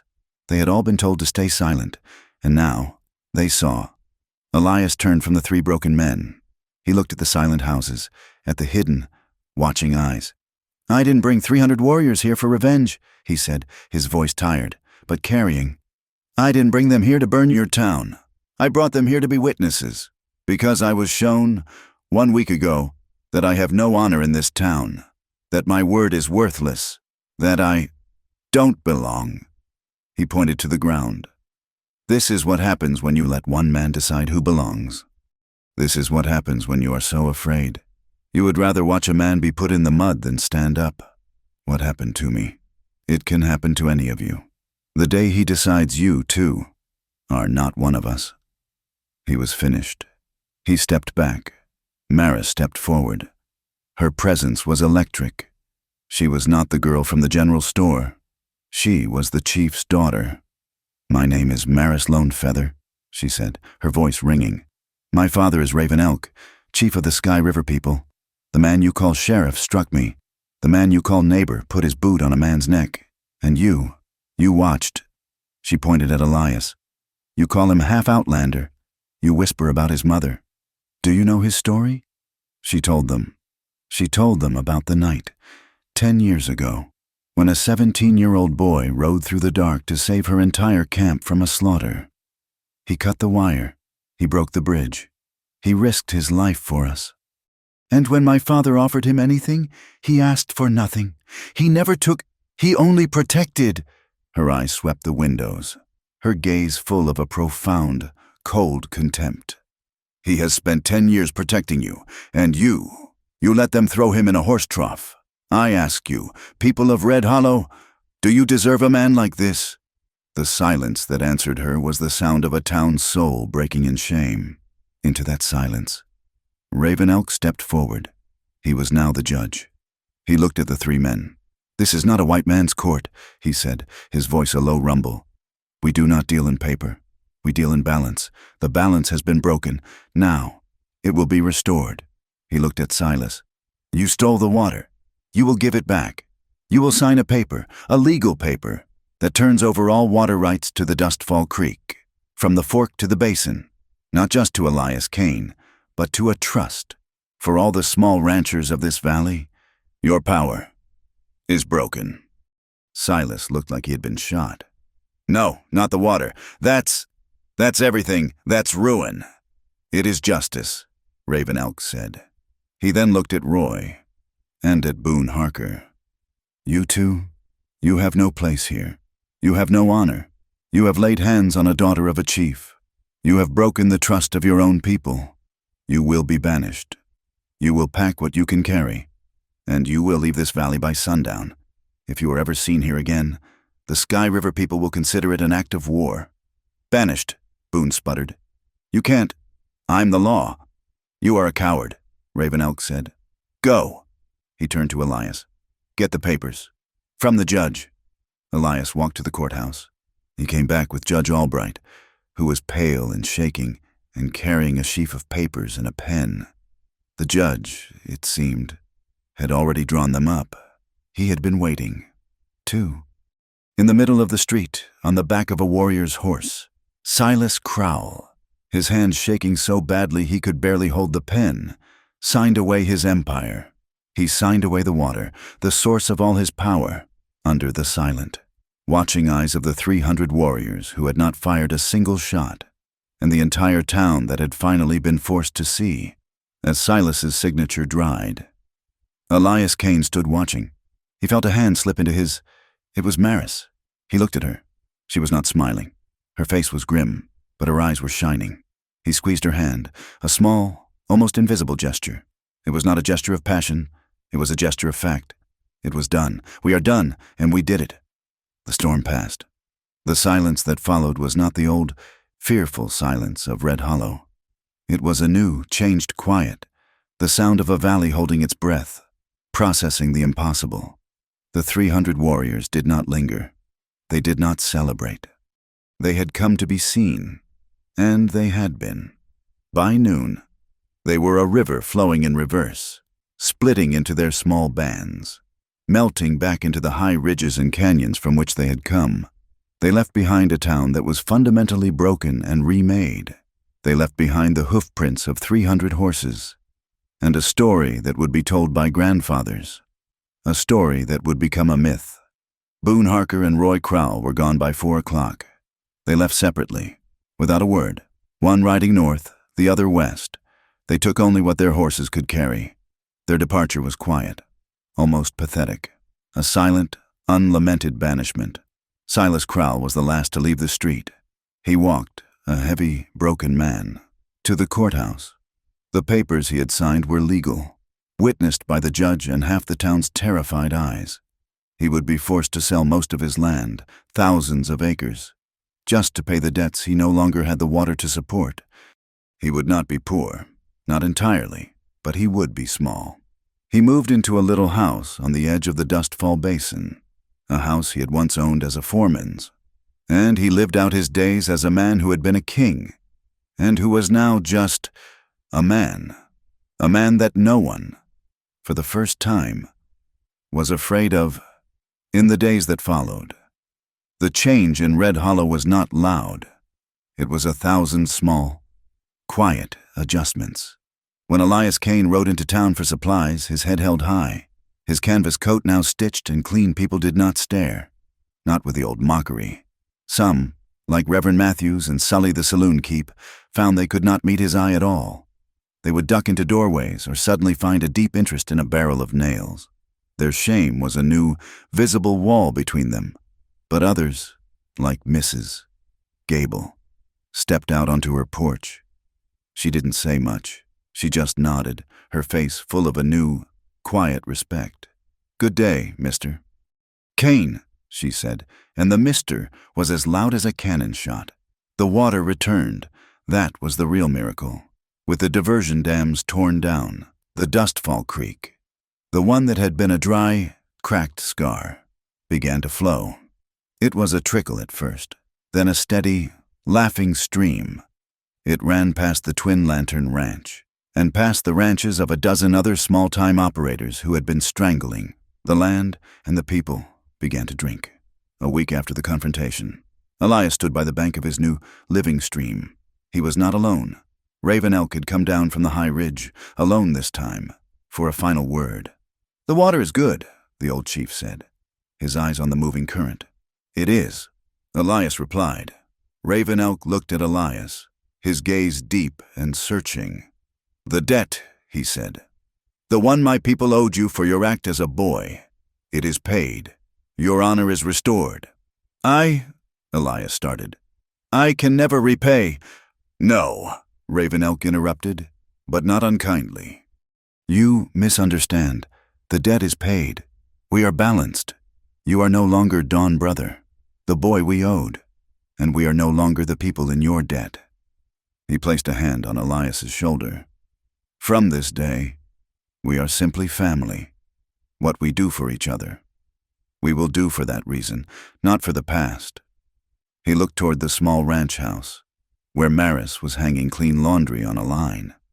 "She chose well, and so did you. Live well. Elias Kane." The chief turned and, without another word, mounted his horse and rode back to the mountains. The past was settled. The future could begin. That night, Elias did something he had never done. He lit a fire in the big pit his father had dug in the yard, and he invited his neighbors, not just from the ridges. From the valley, they came, tentatively. Mrs. Gable came, bringing a pie. Old Man Hemlock, the dairy farmer, came, bringing a jug of fresh milk and an apology in his eyes. Two other small ranchers, men who had been too afraid to speak at the auction, came, their hats in their hands. And from the other direction, a small group of warriors, led by Stones in Fist, rode in. They were the last to leave the valley, a sort of honor guard. They dismounted, their painted faces strange and intimidating in the firelight. For an hour, the two groups stayed on opposite sides of the fire, a chasm of culture and fear between them. Elias stood in the middle. He looked at them all, his new, strange, broken family. "There's stew," he said, his voice quiet, "and there's enough for everyone." Maris was the bridge. She took a bowl from Mrs. Gable and walked, without fear, to Stones in Fist, handing it to him. He looked at the bowl, at her, and then he took it. He nodded. The spell was broken. By the end of the night, Old Man Hemlock was showing Stones in Fist a picture of his grandchild, and the warrior was showing him how to fletch an arrow. It was not peace. It was just a start. Later, after everyone had gone, Elias and Maris sat by the dying embers. The night was quiet, the only sound the new, happy gurgle of the creek. "It was a good thing," Maris said, her head on his shoulder. "It was," he said. He was nervous, his heart beating faster than it had in the face of 300 warriors. He reached into his pocket. "Maris," he said, and she sat up, hearing the change in his voice. He took her left hand. From his pocket, he pulled a small, simple ring of silver. It was old, a little tarnished. "This was my mother's," he said, his voice thick. It's not much, but it's from my world, and I want you to have it." He slipped it onto her finger. It fit perfectly. Her eyes filled with tears, and she stared at it, the silver gleaming in the firelight. "Elias," she whispered. "Wait," he said. He took her other hand, her right. From his other pocket, he took a thin, braided strip of cured leather, identical to the one on his own wrist. "And this," he said, his voice stronger, "is from your world, the world that saved me." He tied it, his fingers sure around her wrist, in the same impossible-to-undo knot that Raven Elk had tied on his own. "All those years ago, I am a man of two worlds. Maris," he said, his eyes holding hers. "And I cannot live in either without you. I am not asking you to cross a line. I am asking you to be the line, with me. Will you marry me?" She didn't answer with words. She just surged forward, her arms locking around his neck, and she kissed him, a deep, profound kiss that tasted of wood smoke and salt and absolute certainty. Later that night, in the small wooden bedroom, the one that had seen his despair, they came together in a new way. The candle burned low, its light soft and forgiving. The window was open, and the cool night air, carrying the sound of the living water, blew the curtains in. He stood before her, his hands coming up to cup her face. He just looked at her, memorizing the line of her jaw, the strength in her eyes. He was not shaking. She was not afraid. This was not the desperate, frantic claiming of the barn, nor the fevered, farewell promise before the battle. This was peace. He leaned his forehead against hers. His hand slid from her face, down her neck, over her shoulders. His touch a slow, reverent exploration. He felt the strong, steady beat of her pulse beneath his palms. She was here. She was alive. They had survived. She raised her own hands, lacing her fingers behind his neck, pulling him closer. Their lips met, slowly, softly, a deep, lingering kiss that had no urgency. It was a kiss of arrival. It was a promise that had been kept. It was the first breath after a long, long dive. They sank onto the bed, their bodies still clothed, their limbs tangling, a quiet knot of shared breath and skin, wrapped in the thin blanket, holding each other, not against the world, but in it. The next morning, Elias woke to the sun on his face. Maris was already dressed, standing at the open window, looking out. He came up behind her, wrapping his arms around her waist, pulling her back against his chest. She leaned her head back against his shoulder. "The stream?" she said, her voice soft. He looked with her. "It's loud," he said, a smile in his voice. "What do we do now?" "Elias Kane," she asked. "We have water. We have the ranch." "Well," he said, kissing the side of her neck, "I was thinking, the high pastures are good. And the Sky River people, they always need strong horses. I think we should raise horses. For them. And," he continued, "this ranch, it's right on the main trail. I was thinking of building a way station, a place for travelers. Good water, a safe barn, a place to welcome people." She turned in his arms, her dark eyes shining with a love that was as deep and steady as the land itself. "A welcoming place," she said. "I like that. A place that was once a symbol of shame," he finished, "is now a place to rest. That seems right." He took her hand, the one with the silver ring, and they walked out onto the porch, into the bright morning. They saddled their horses and rode out, not to fight, but to plan. They rode to a high gully, a place where they could look down on the entire, changed valley. They sat on their horses side by side, looking at the water, at the house, at the distant sleeping line of Red Hollow, and in the farthest distance, on the high ridge, Elias saw the last of them. A few small, dark dots, the last of the warriors, finally heading home. They disappeared, one by one, against the line of the sun. Elias looked at Maris. She looked at him. He reached out and took her hand, the one with the leather braid. They sat in silence, two people on a hill, at the line where two worlds had met and had not broken, but had, instead, become one. They humiliated the young rancher. A week later, 300 warriors waited for him at dawn, and from that day, no one in this valley dared to forget that respect is not something you can steal with money, but only something you earn by living right. Thank you so much for listening to this story. We would love to know where in the world you are listening from, so please leave a comment below and share your thoughts. It is the best way for us to connect. Be sure to subscribe to Wild West Stories 1850 and like this video. And if you want to support us further, please hit that hype button so this story can be heard by even more people.